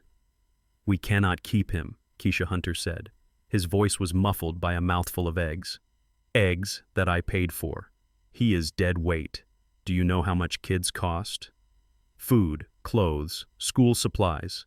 We are bleeding dry here. We need every cent for the lawyers to get the old man's accounts unlocked. The kid is just a drain. I waited for Keisha to defend her child. I waited for the maternal instinct that even wolves possess to kick in. I waited for her to slap him and tell him that Leo was her flesh and blood. But the silence stretched out. It was a cold, calculating silence. He is getting suspicious, Keisha finally said. Her voice was flat, devoid of emotion. I catch him looking at me. He has those same judging eyes as his father. Yesterday I found him lurking in the hallway when we were talking about the will. He is too quiet. He knows something. He is a liability. Hunter agreed. If he talks to the social workers when they come to check on Bernie, if he says one wrong thing about how we are caring for him, we are finished. We cannot risk it. We need to get rid of him. Get rid of him. The words hung in the air like smoke. My heart hammered against my ribs. I prayed the heavy duvet covered the rapid rise and fall of my chest. They were discussing my 8-year-old son like he was a broken appliance or a sick dog. What are the options? Keisha asked. She sounded like she was choosing a color for the curtains, not like she was discussing the fate of her only child. Hunter's voice took on that slick salesman tone he used when he was trying to con me out of money. I looked into military schools. There is one in Alabama. Strict, cheap. They take problem cases. We could say he is acting out because of your condition. We could say he is violent. Keisha snorted. Military school costs money, Hunter. Even the cheap ones. We do not have $5,000 a month to spend on a brat. We need a solution that is free. Or better yet, one that pays us. I clenched my jaw so hard I felt a tooth crack. She wanted to sell him. Or worse. State care, Hunter suggested. We could surrender him. We tell the state that with Bernie's condition you cannot cope. You are a grieving wife caring for an invalid husband. The stress is too much. You are having a breakdown. No one would blame you for giving up the kid. You are the victim here, Keisha. I could hear the smile in her voice when she replied. That is good. That is really good. The tragic heroine, forced to give up her son to care for her dying husband. The courts would eat it up. We could probably even get a stipend for my emotional distress. They laughed. They sat in my kitchen drinking my coffee and laughed about throwing my son into the foster system. They laughed about erasing him from their lives so they could have more room to spend the money I earned. But what if he talks? Hunter asked. What if he tells them what he sees here? Who is going to believe him? Keisha snapped. He is 8. We tell them he is a pathological liar. We tell them he is traumatized and makes up stories for attention. I am his mother. My word is law. Besides, if we send him to a state home in another district, we will never see him again. He will be someone else's problem. My vision went red behind my closed eyelids. The rage was different this time. It was not the hot, fiery anger of the betrayal. It was cold. It was absolute. It was the kind of rage that topples empires. Keisha was not just a bad wife. She was a monster. She was a creature void of a soul. She had looked at the boy she gave birth to, the boy she nursed and held, and she saw nothing but a line item on a budget she wanted to cut. I hate him, Hunter grumbled. I hate the way he looks at me. Like he is better than me. Little creep. He is always watching. I caught him in here the other night staring at Bernie. Just staring. It gave me the creeps. I wanted to smack him. You should have, Keisha said. Maybe it would knock some sense into him. But we have to be careful. No bruises where they can be seen. Not until he is gone. Hunter made a noise of agreement. When do we do it? Tomorrow, Keisha said. I cannot take another day of his face. I will call social services in the morning. I will put on my best crying act. By tomorrow night, he will be gone. And then it is just us, baby. Just us and the money. Tomorrow. The word echoed in my mind. They were going to discard him tomorrow. They were going to rip him out of his home, away from his father, away from his life, and toss him into the system like garbage. They were going to break his spirit so they could buy more shoes and drink more champagne. The conversation shifted. They started talking about dinner. They started talking about what movie they wanted to watch on my big screen TV. They moved on from the destruction of a human life as easily as changing the channel. I lay there in the living room feeling the vibration of their footsteps as they moved around the house. I felt the presence of my son upstairs, probably hiding in his room, terrified and alone. He was counting on me. He was waiting for the signal. He was being the soldier I asked him to be, and his own mother was sharpening the knife to cut him loose. I had heard enough. I had heard more than any father should ever have to hear. The time for waiting was over. The time for gathering evidence was done. I had hours of recordings. I had video of their adultery. I had financial records of their theft. And now I had the conspiracy to abandon a minor. But legal justice was too slow. Court dates were months away. Lawyers would argue and plead. These two deserved something more immediate. They deserved to feel the ground crumble beneath their feet. They deserved to feel the same terror they had inflicted on my son. I waited until I heard them go out to the back patio to smoke. It was their ritual. They would smoke my imported cigars and talk about the yachts they were going to buy. I knew I had about 10 minutes. I slowly moved my hand under the sheets. My muscles were stiff from days of enforced immobility, but the adrenaline was a powerful drug. I found the burner phone taped to the underside of the bed frame. I pulled it loose. I kept it under the blanket, shielding the light of the screen with my body. I pulled up Dante's contact. My fingers trembled, not from weakness, but from the sheer force of the violence I wanted to unleash. I typed 3 words: execute, now, burn. It was the code we had agreed upon. It meant the observation phase was over. It meant the protection phase was over. It meant it was time to take out the trash. I hit send. I watched the little arrow fly off the screen. Then I slid the phone back into its hiding place. I lay back and took a deep breath. The air in the room smelled of stale air freshener and my own sweat, but beneath it I could smell something else. I could smell the rain coming. A storm was brewing. I closed my eyes and visualized what was about to happen. I saw Dante making the calls.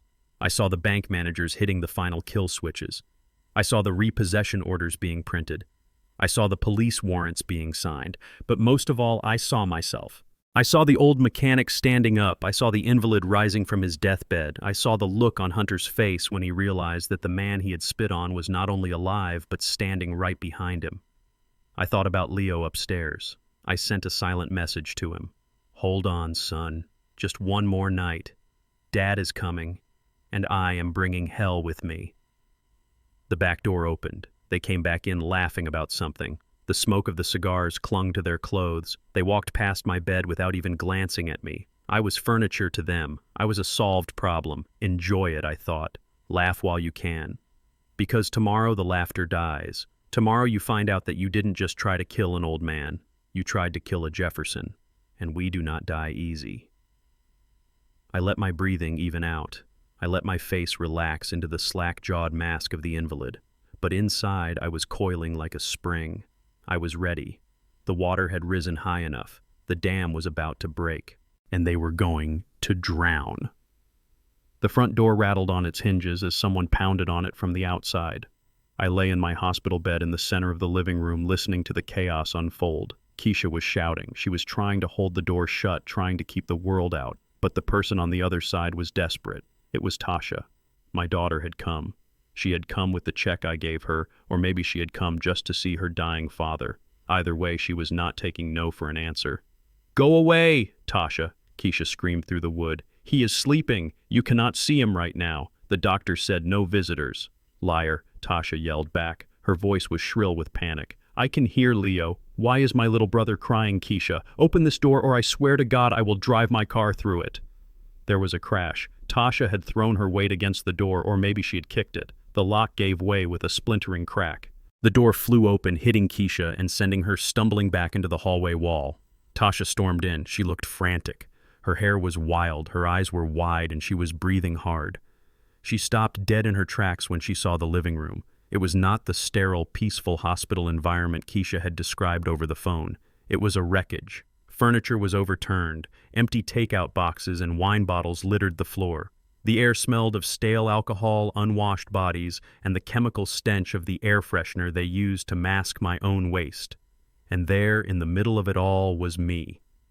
Her father, the man she thought was a titan of industry, now reduced to a skeleton in a dirty gown hooked up to machines that beeped in the gloom.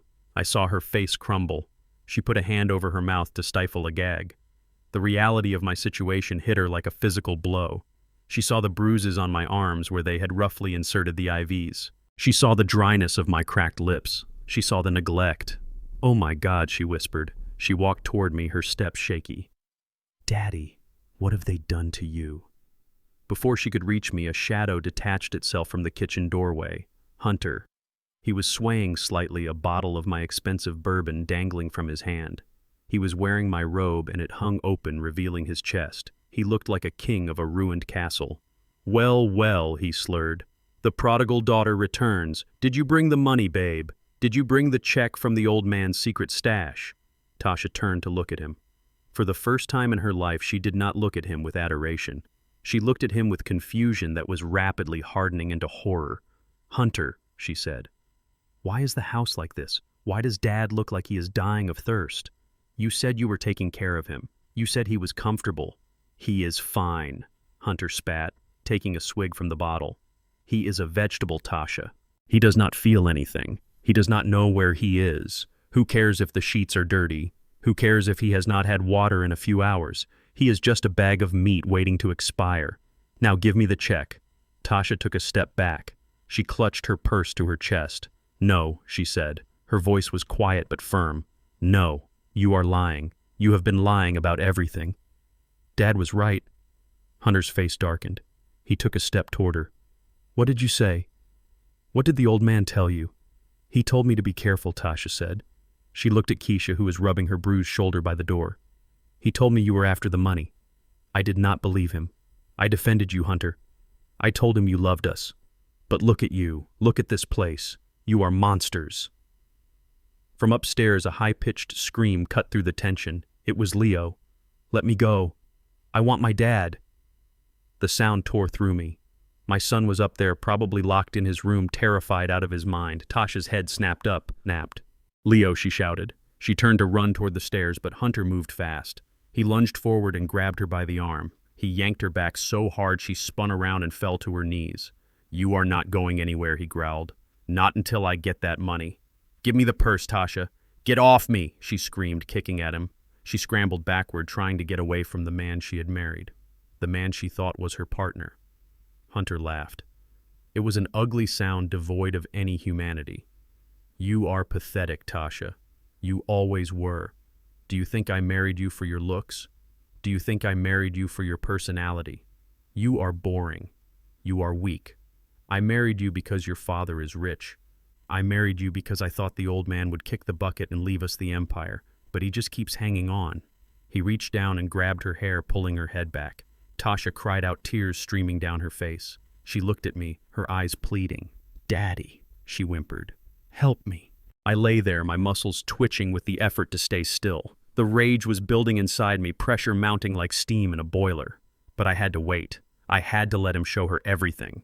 Hunter raised his hand. The sound of the slap was loud in the quiet room. It echoed off the walls. Tasha fell sideways, holding her cheek. She stared at him in shock. He had never hit her before. The verbal abuse, the gaslighting, sure. But this was physical. This was the line. "Give me the check," he roared, "or I will give you something to really cry about." Suddenly, a small figure came flying down the stairs. Leo. He must have picked the lock or climbed out a window. He was a blur of motion. He held a plastic lightsaber toy in his hand. He rushed at Hunter, swinging the toy with all his might.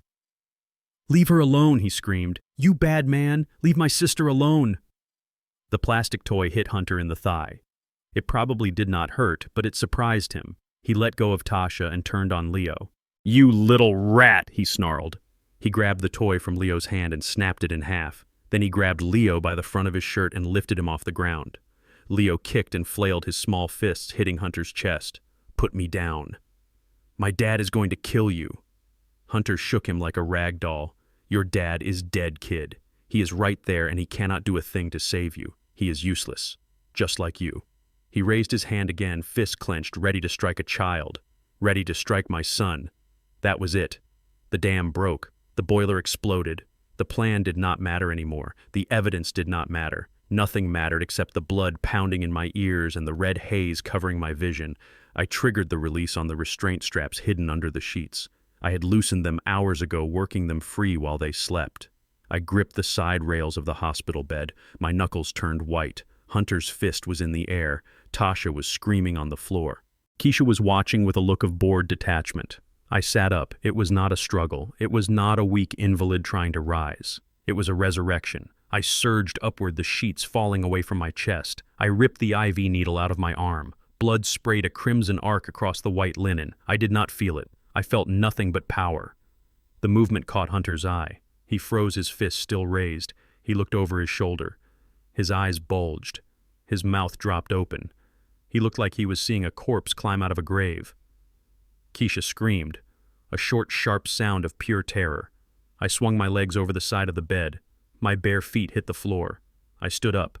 I straightened my back, unfolding to my full height of 6 feet 2 inches. I ignored the dizziness. I ignored the weakness in my legs.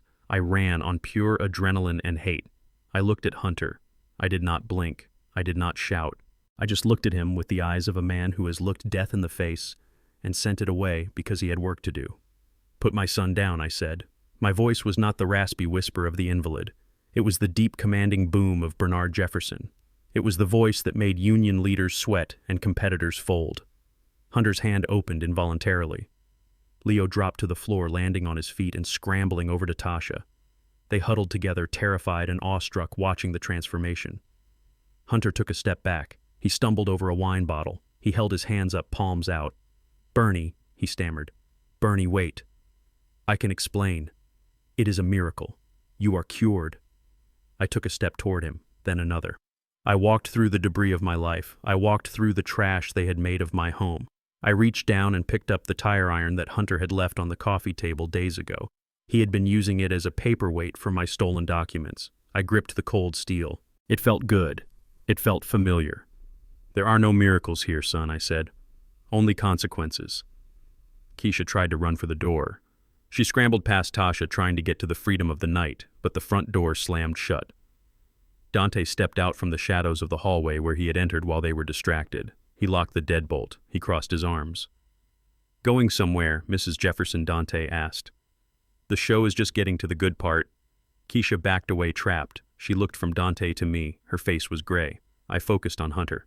He was backing away until he hit the fireplace. He had nowhere to go. He looked at the tire iron in my hand. He looked at the rage in my eyes. "You touched my daughter," I said, stepping closer. "You touched my son. You poisoned my body. You destroyed my home." I raised the iron. Hunter cowered, covering his head with his arms. "Please, Bernie," he sobbed. "Please don't kill me." I lowered the iron slowly. I leaned in close until I could smell the fear on him. It smelled like sweat and urine. "Killing you would be too easy," I whispered. "I am not going to kill you, Hunter. I am going to break you. I am going to take everything you have, everything you are. And when I am done, you will wish you were dead." I turned to Tasha. She was staring at me, tears streaming down her face, but there was hope in her eyes now. There was a fierce pride. "Get the kids," I told her. "Take Leo. Go to the car." "But Dad," she started. "Go," I roared. "Do not let them see this." She nodded, scrambling up and grabbing Leo's hand. She dragged him toward the door. Dante stepped aside to let them pass. I turned back to the monsters in my living room. Just me, them, and the truth. The awakening was over. The purge was about to begin.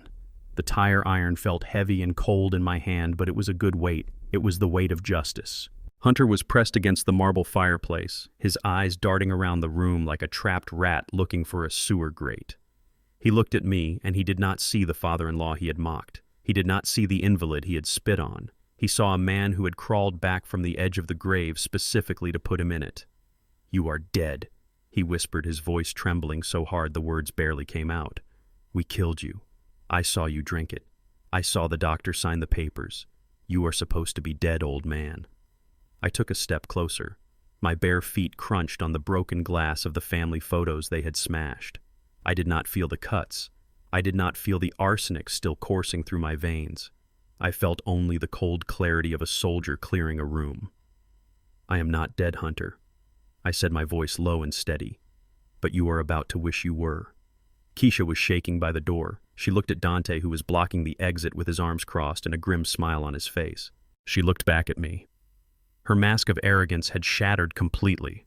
She was not the mastermind anymore. She was just a greedy woman who had bet everything on a lie and lost. "Bernie, please," she stammered. "We can talk about this." I was confused. He forced me. Hunter made me do it. I did not even look at her. I kept my eyes locked on Hunter. He was the one who hit my daughter. He was the one who raised a hand to my son. He was the one who poured whiskey on my face while I lay helpless. He was the priority. Hunter saw that talking was useless. He saw the murder in my eyes. The survival instinct of a cornered animal kicked in. His hand went to the pocket of my robe. He pulled out the switchblade he had used to slash my furniture. The blade clicked open, catching the light. "Stay back!" he screamed, waving the knife wildly. "I will cut you. I swear to God I will gut you like a fish." I laughed. It was a dry, harsh sound. "You are going to bring a knife to a war, son. You really are stupid. Really are." He lunged. It was a desperate, sloppy attack. He aimed for my stomach, hoping to end it quick, but he had never fought for his life. He had only fought for money. I had fought in jungles where the mud tried to eat you and the shadows had teeth. I did not need to be young. I just needed to be smarter. I sidestepped his thrust. I let the blade slice the air inches from my ribs. As he stumbled forward off balance, I brought the tire iron down. I did not aim for his head. That would have been mercy. I aimed for the arm that held the knife, the arm that had struck Tasha. The steel bar connected with his forearm with a sickening crunch. The sound of bone snapping echoed through the silent house. Hunter screamed. It was a high-pitched wail of pure agony. The knife clattered to the floor. He fell to his knees, clutching his broken arm, cradling it against his chest. "My arm," he sobbed. "You broke my arm." I kicked him in the chest, sending him sprawling onto his back. I stood over him, the tire iron raised. "I am just getting started," I growled. Keisha screamed and ran at me. She picked up a heavy glass vase from the side table and swung it at my head. I saw the movement in my peripheral vision. I did not turn. I simply swung my left arm back, catching her in the throat with a clothesline strike. It was not enough to crush her windpipe, but it was enough to stop her cold. She dropped the vase. It shattered on the floor. She fell back, gasping for air, clutching her throat, her eyes bulging. She looked at me with absolute terror. She realized then that the man she had married, the gentle provider, was gone. In his place was a stranger capable of violence she could not comprehend. I turned my attention back to Hunter. He was trying to crawl away, pushing himself backward with his good arm and his legs. He was crying, snot running down his face, mixing with the tears. "Please, Bernie," he begged. "I will go. I will leave town. You will never see me again. Just let me go." I stepped on his ankle, pinning him to the floor. "You are not going anywhere," I said.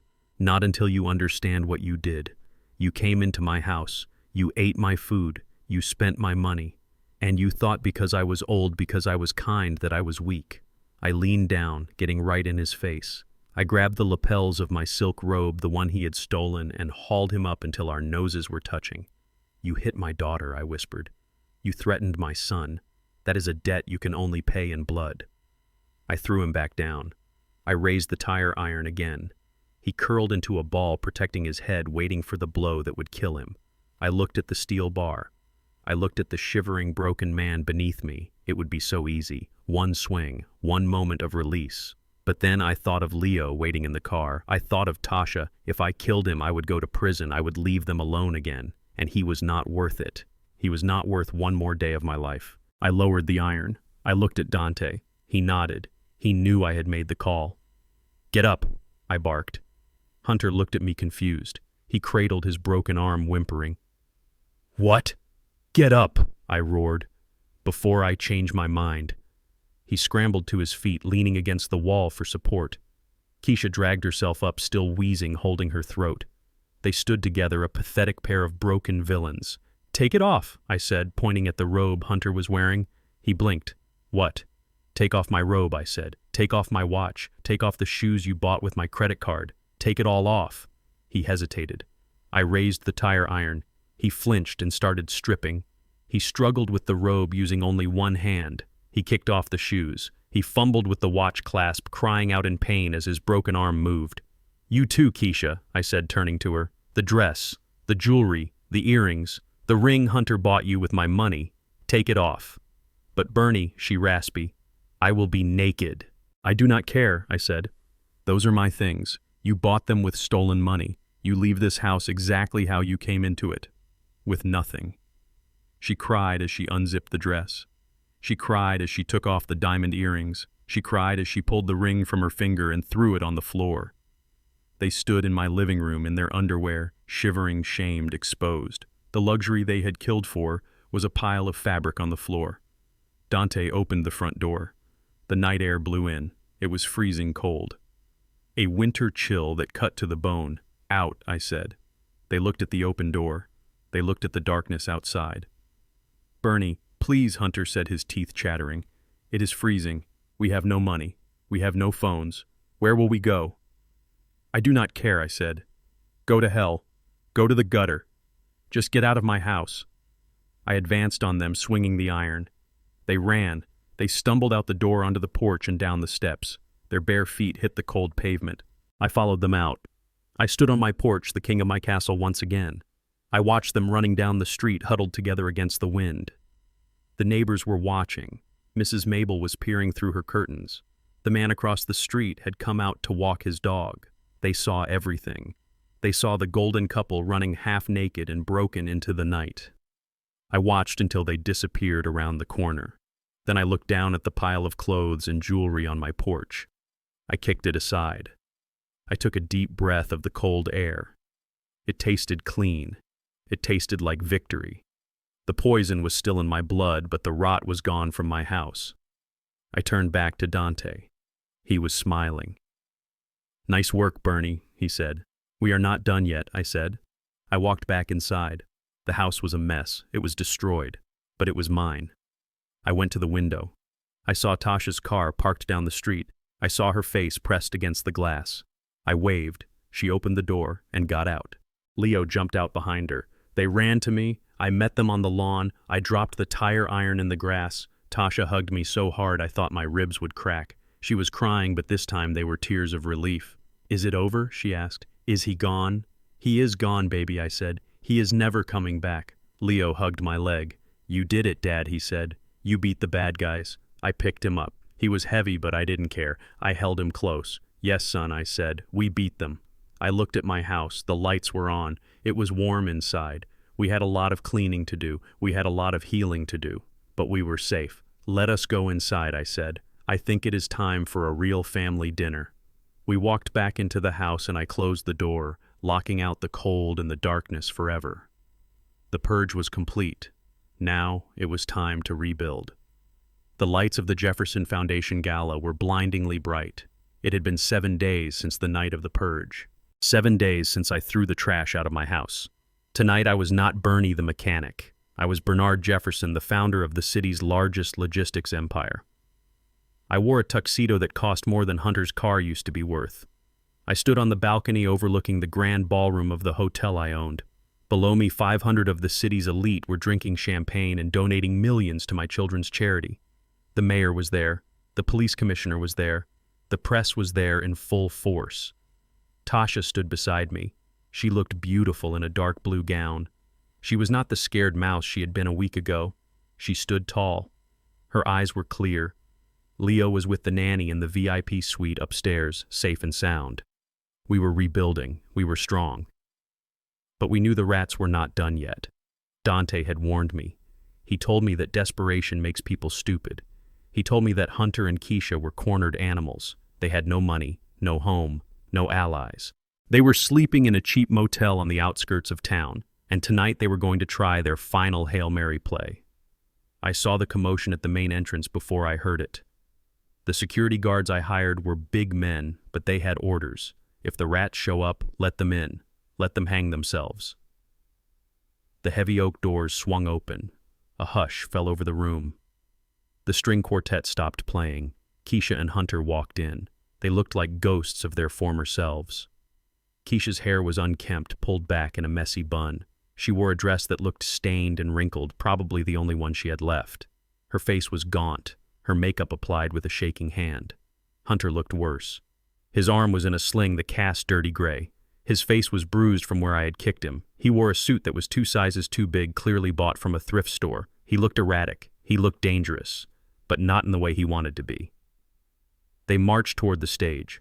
The crowd parted like the Red Sea. Whispers rippled through the room. Who are they? Is that his wife? What happened to them?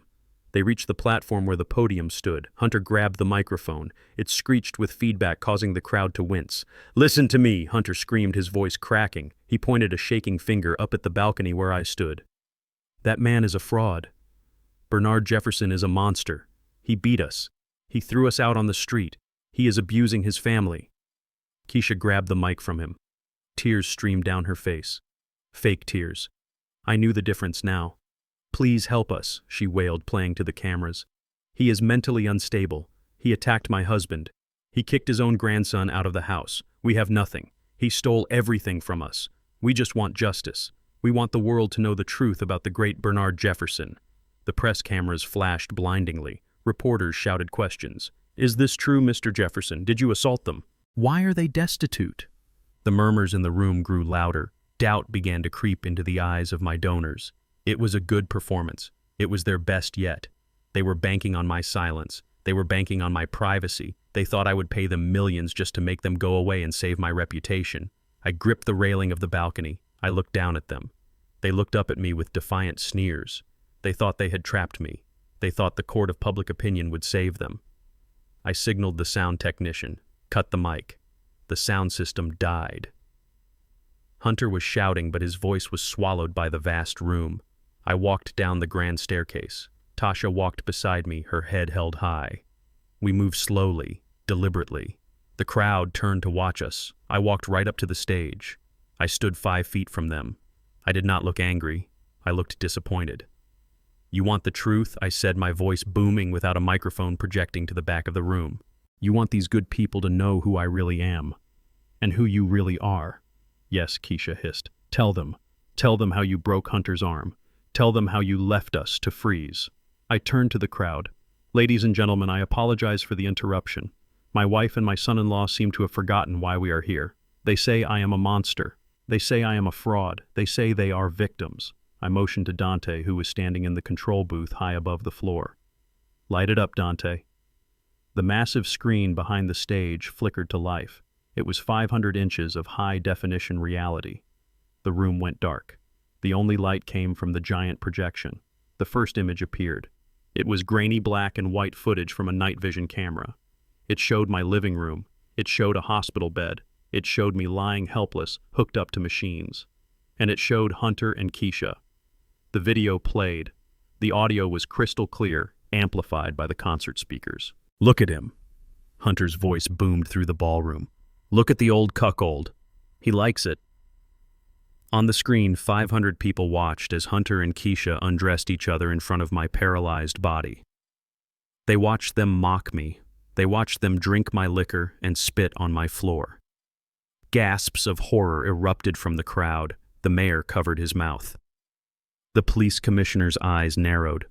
Hunter froze on stage. He looked up at the screen, seeing his own sins magnified to the size of a billboard. "No," he whispered. "That is fake. That is AI." But the video changed. Now it was audio. A black screen with a waveform moving. It was the recording from the bathroom, the one Leo had heard. "Tonight is the last night for the old man," Keisha's voice echoed through the hall. "The medicine has soaked in enough. His heart will just stop." Keisha let out a strangled cry. She lunged for the screen as if she could tear it down with her bare hands. But she stopped when the next image appeared. It was a medical document. A toxicology report. The words were highlighted in red. "Patient Bernard Jefferson. Toxin arsenic. Level lethal." The crowd went silent, a heavy, suffocating silence. This was not a domestic dispute. This was attempted murder. The evidence was right there in black and white, stamped by Dr. Vance, who stepped forward from the crowd, nodding solemnly to confirm the authenticity. But I was not done. I had one more nail for the coffin. The screen changed again. This time, it was the kitchen recording. The conversation about Leo. "He is dead weight," Hunter's voice sneered. "We need to get rid of him. Send him to state care. No one will care. We tell them he is a liar." Keisha's voice replied, cold and unfeeling. "I am his mother. My word is law." The reaction was visceral. A collective groan of disgust rippled through the room. Mothers clutched their chests. Fathers clenched their fists. To steal money was one thing. To attempt murder was another. But to plot the abandonment of an innocent child, that was a sin that society would never forgive. I turned back to Hunter and Keisha. They were shrinking. They seemed to be physically getting smaller under the weight of the truth. They looked at the crowd and saw no sympathy. They saw only hatred. They saw 500 witnesses to their depravity. Hunter tried to speak. His mouth opened and closed like a fish on a dock. "It was taken out of context," he stammered. "We were stressed. We didn't mean it." I stepped onto the stage. I loomed over them. "You wanted a stage?" I said, my voice low and dangerous. "You wanted an audience. Well, you have one. Look at them, Hunter. Look at them, Keisha. These are the people you wanted to impress. These are the people whose money you wanted to spend." I pointed to the screen where the toxicology report still glowed red. "That is not context," I said. "That is poison. That is my blood." I pointed to the audio waveform. "That is not stress," I said. "That is my son. That is your flesh and blood, Keisha, and you were going to throw him away like trash." Keisha fell to her knees, not in prayer, but in defeat. She covered her face, trying to hide from the glare of the lights, trying to hide from the judgment of the city. "Bernie, please," she sobbed. "I am sick. I need help." It was the drugs. It was Hunter. I looked at her. I looked at the woman I had shared a bed with, the woman I had trusted, and I felt nothing. The love was gone. The hate was gone. There was only disgust, like looking at a cockroach. "You are sick," I agreed. "But there is no cure for what you have. You have no soul, Keisha. You are empty." I turned to the crowd. I spread my arms. "This is the truth," I announced. "This is the family that accuses me. I leave it to you to decide who the monster is." The applause started slowly. One person clapping, then another, then the whole room. They were not applauding me. They were applauding justice. They were cheering for the exposure of evil. The sound grew until it was a roar, a wall of noise that crashed down on the two figures cowering on the stage. Hunter looked for an exit. He looked at the side door. He looked at the back. But he saw faces. Angry faces. The faces of men who would not let him pass. He saw the faces of the security guards moving in. And then he saw something else. Near the back of the room, standing by the kitchen entrance, were 3 men. They were not wearing tuxedos. They were wearing leather jackets. They looked out of place. They looked hard. Hunter saw them, and his face went from pale to transparent. He recognized them. They were the bookies, the lenders he owed money to, the dangerous people the detective had warned me about. They were watching the screen. They were watching the man who claimed he had no money, wearing a suit that didn't fit, begging for sympathy. Hunter knew. He knew that prison was now the safest place he could be. Because if those men got to him first, a broken arm would be the least of his worries. He turned to me. "Call the police," he begged. "Please, Bernie. Call the police right now. Arrest me." I smiled. A cold, hard smile. "The police are on their way, Hunter," I said. "But traffic is bad tonight. You might have to wait a few minutes." I stepped down from the stage and took Tasha's hand. We walked through the crowd. People patted me on the back. They shook my hand. They looked at me with respect. I was not the victim. I was the victor. Behind me, the security guards grabbed Hunter and Keisha. They dragged them toward the exit. Not the front exit, the back exit. The one that led to the alley. The one where the police cars were waiting. And maybe, just maybe, where 3 men in leather jackets were waiting too. I did not look back. I did not need to see them go. I had seen enough. The gala continued. The music started again. The champagne flowed. But the air was cleaner now. The poison had been purged. The truth had set me free. The heavy metal doors of the service exit slammed shut behind them, cutting off the warmth and the music of the gala. The alleyway was a stark contrast to the ballroom. It smelled of wet cardboard dumpster juice and exhaust fumes. The security guards did not differ in their treatment of the tuxedo-clad guests or the trash. They threw Hunter and Keisha onto the wet asphalt with a force that was professional, yet satisfying. Hunter scrambled to his knees. He was panting, his breath puffing out in white clouds in the freezing night air. He looked around wildly. His eyes were wide and frantic, like a deer caught in the headlights of a semi-truck. He saw the flashing blue and red lights bouncing off the brick walls before he saw the cars. The alley was blocked at both ends. 4 police cruisers were parked at angles, their light bars spinning silently. Detective Miller stepped out of the lead car. He looked tired. He looked like a man who had seen too much evil in his career, but was happy to finally catch some of it. He walked toward Hunter, his hand resting casually on his belt near his service weapon. Behind him, 4 uniformed officers fanned out their hands ready. Hunter tried to stand up. He tried to fix his oversized suit jacket to regain some shred of dignity. "Officer," he stammered, holding up his good hand while the broken one in the dirty sling hung uselessly at his side. "Thank God you are here. These men assaulted me. My father-in-law has gone crazy. He has a weapon. You need to go inside and arrest him." Miller did not stop walking until he was 2 feet from Hunter. He looked down at the younger man with a mixture of pity and disgust. He pulled a folded piece of paper from his pocket. "Hunter Vance," he said, his voice flat and bored. "You are under arrest." Hunter blinked. "What? No. You are making a mistake. I am the victim here." Miller ignored him. He began to read from the paper. "You are charged with 2 counts of attempted first-degree murder, 1 count of conspiracy to commit murder, aggravated assault on a minor, domestic battery, 20 counts of wire fraud, identity theft, and forgery of legal documents." The list went on and on. Each charge was a hammer blow driving Hunter further into the ground. Attempted murder for the poison, assault for hitting Tasha, child endangerment for threatening Leo, fraud for the stolen money. It was a laundry list of a life lived without a moral compass. Hunter began to back away. "No," he whispered. "That is all lies. The old man set me up. He is senile. He does not know what he is saying." Miller nodded to the officers. "Take him." 2 officers moved in. They grabbed Hunter by the shoulders. He screamed. He kicked out, catching one officer in the shin. It was a mistake. They slammed him against the hood of the cruiser. They did not seem particularly careful about his broken arm. Hunter howled in pain as they wrenched his hands behind his back. The click of the handcuffs was loud and final. "My arm," Hunter shrieked. "Watch my arm, you animals." "You should have thought about that before you poisoned an old man," Miller said. He leaned in close to Hunter's face. "By the way, we found the guy who sold you the arsenic. He rolled on you faster than a cheap tire. He gave us the texts. He gave us the receipts. You are done, son." They dragged Hunter toward the back seat of the cruiser.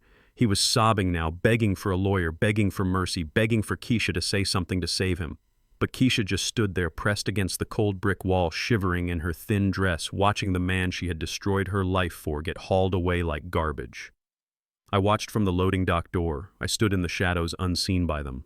Tasha was behind me, holding my arm. She wanted to look away, but she forced herself to watch. She needed to see this. She needed to see the end of the monster so she could begin the beginning of her life. As they shoved Hunter into the car, he looked up and saw me. Our eyes locked across the alley. He opened his mouth to scream something else, maybe a curse, maybe a plea, but the officer slammed the door, shutting off his voice. He was just a silent face in the window now, screaming into the glass. The cruiser pulled away, lights flashing, illuminating the graffiti on the walls. 1 down. Keisha stood alone in the center of the alley. The police had not cuffed her. Not yet. Detective Miller looked at her. He wrote something in his notebook. "Ma'am," he said, "we will be in touch. Do not leave town." He got back in his car and followed the cruiser carrying Hunter. The other units dispersed. The alley went dark again, save for the single flickering security light above the door. Keisha let out a long, shaky breath. She hugged herself, rubbing her bare arms against the cold. She looked around nervously. She thought she had slipped through the cracks. She thought that because Hunter was the one who bought the poison, she might be able to talk her way out of it. She took a step toward the street, toward freedom. But she did not make it far. From the shadows near the dumpster, 3 men emerged. They did not look like police. They wore leather jackets that had seen better days. They moved with a predatory grace, silent and heavy.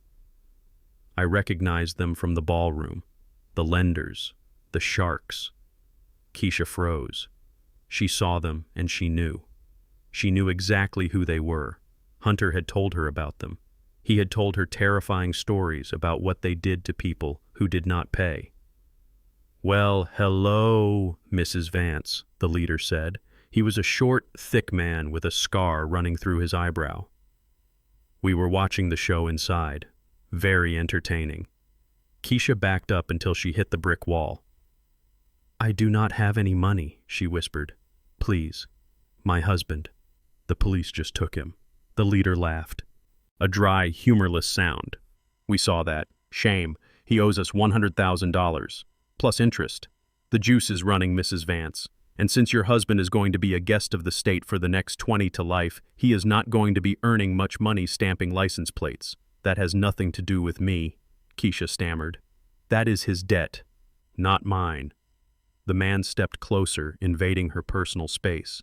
He pulled a piece of paper from his jacket pocket. He unfolded it and held it up to the dim light. It was a loan agreement, a promissory note. "Is that right?" he asked. "Because according to this paper right here, the loan was taken out in the name of Keisha Jefferson Vance. It has your signature on it, sweetheart." Keisha's eyes went wide. "No," she breathed. "No, he told me he signed it. He told me he used the business as collateral." The man shook his head, tisking softly. "Husbands lie, darling. He used your name. He used your credit. He used you as the collateral, and now he is gone.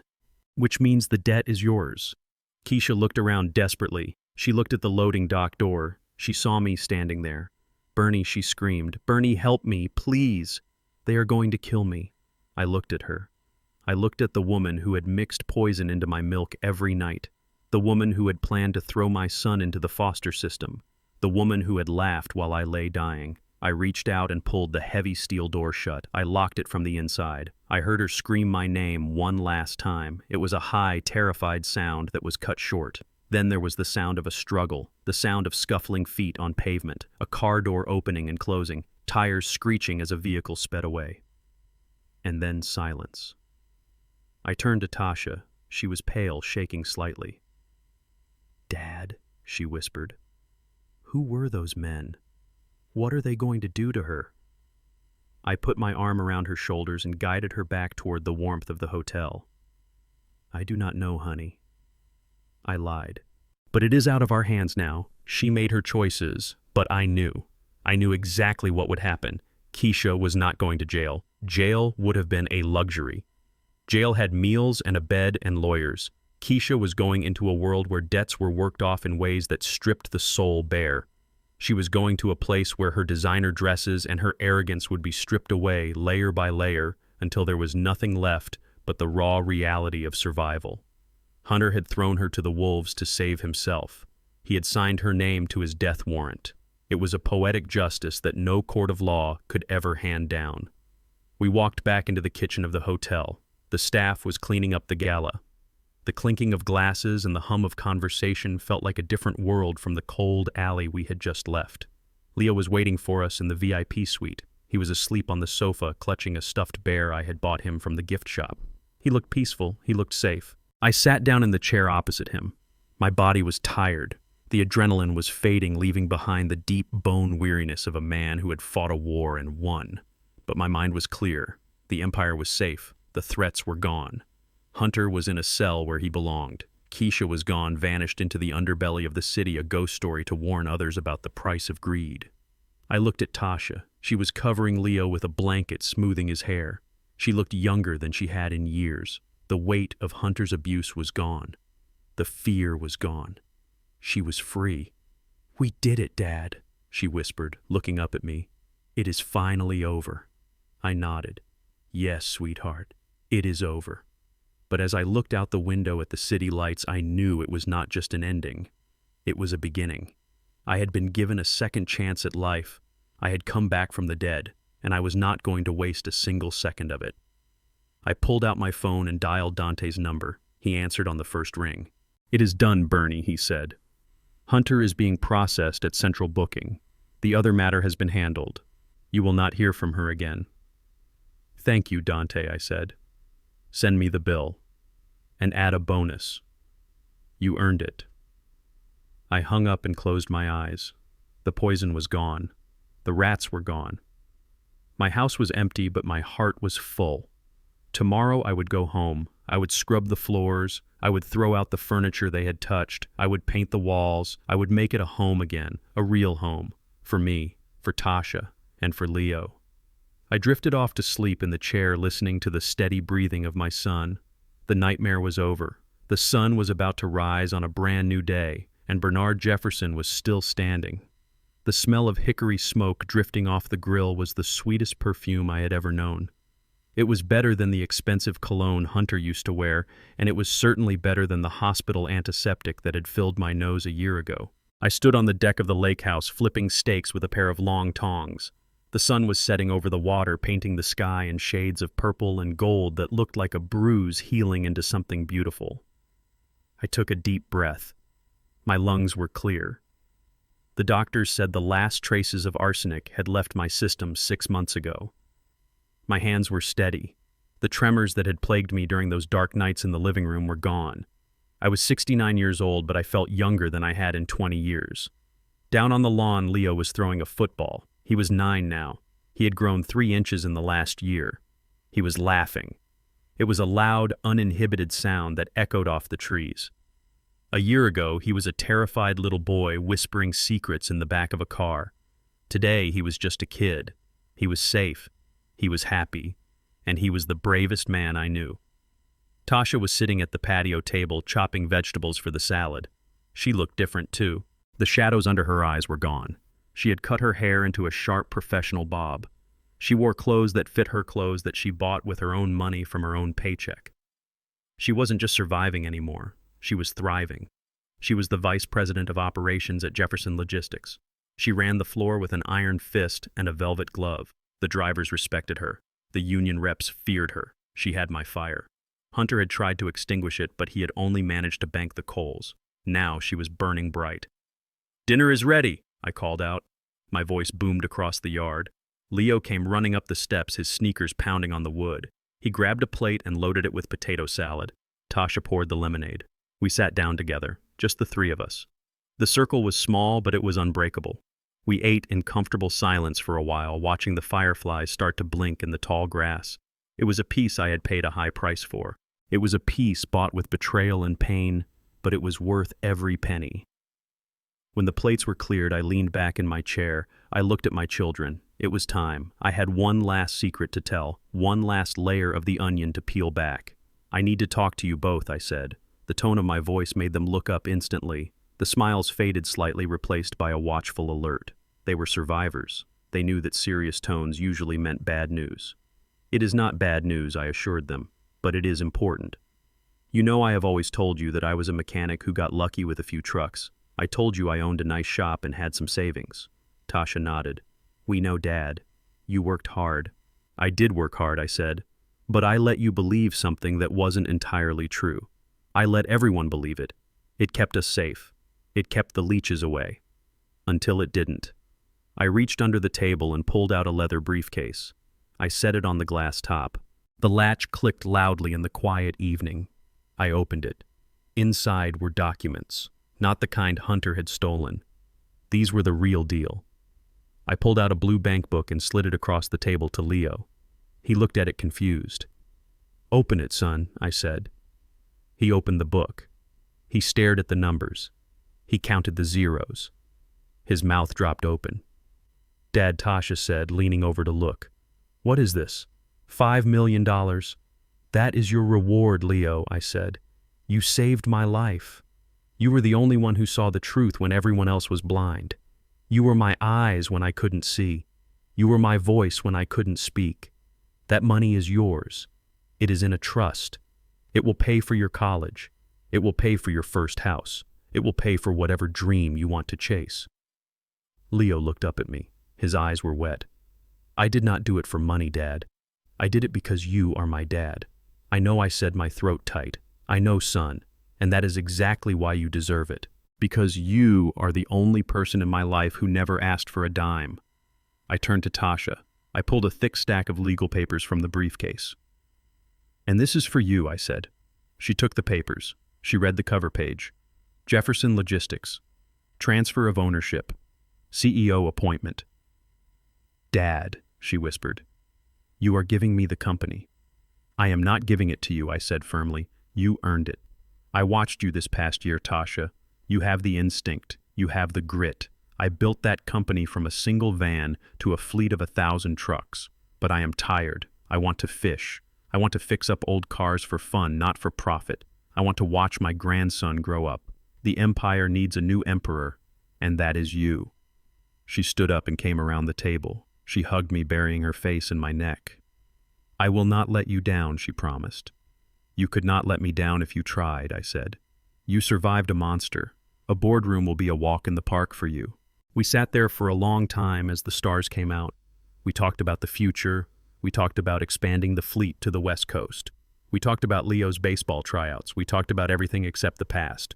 But the past was there like a scar that aches when it rains. I knew they were wondering. I knew they wanted to know. Hunter pleaded guilty, I said quietly, answering the unspoken question. He took a deal. 20 years. He will be an old man when he gets out. If he gets out. Tasha nodded. She did not look sad. She looked relieved. And Keisha, she asked. I took a sip of my iced tea. Keisha is gone, I said. The police never found her. But Dante did. I did not tell them the details. They did not need to know. They did not need to know that Keisha was currently washing dishes in a dive bar 3 states away, living under a fake name, looking over her shoulder every 5 seconds because the sharks were still circling. She was living in a prison of her own making. A prison of fear. It was a far worse punishment than a cell. She is not our problem anymore, I said. She is a ghost. And we do not believe in ghosts. I stood up and walked to the edge of the deck. I looked out at the dark water. The moon was rising, a giant silver coin in the sky. I thought about the man I was a year ago, a man who thought love was a warm glass of milk and a kiss on the cheek. I was a fool. But I was a lucky fool. I had been given a second chance. I turned back to my family. My real family. You know, I said, leaning against the railing. People say you cannot choose your family. They say blood is thicker than water. They are wrong. I looked at Leo clutching his bank book, not because of the money, but because his father gave it to him. I looked at Tasha reading the contracts, ready to take on the world. Family is not about whose DNA you share, I said. Family is not about who sits at your table at Thanksgiving. Family is about who stands beside you when the house is on fire. Family is the people who hand you the weapon when you are cornered. Family is the people who protect you when you close your eyes to sleep. I raised my glass. To us. To the survivors. Tasha and Leo raised their glasses. To us, they said in unison. We drank. The lemonade was sweet and cold. The night was quiet. The war was over. If you enjoyed this story and you believe in justice, please hit the like button and subscribe to the channel. Share this with someone who needs to be reminded that even when you are down, you are never out. I am Bernard Jefferson. I am a mechanic. I am a father. I am a survivor. And I am finally home. Looking back at the wreckage of my old life, I learned that the sharpest knives often come from the hands of those who hold you closest.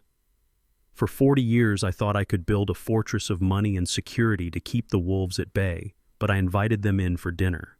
True wealth isn't measured in bank accounts or business empires. It is measured in the loyalty of the people who stand beside you when the house is on fire.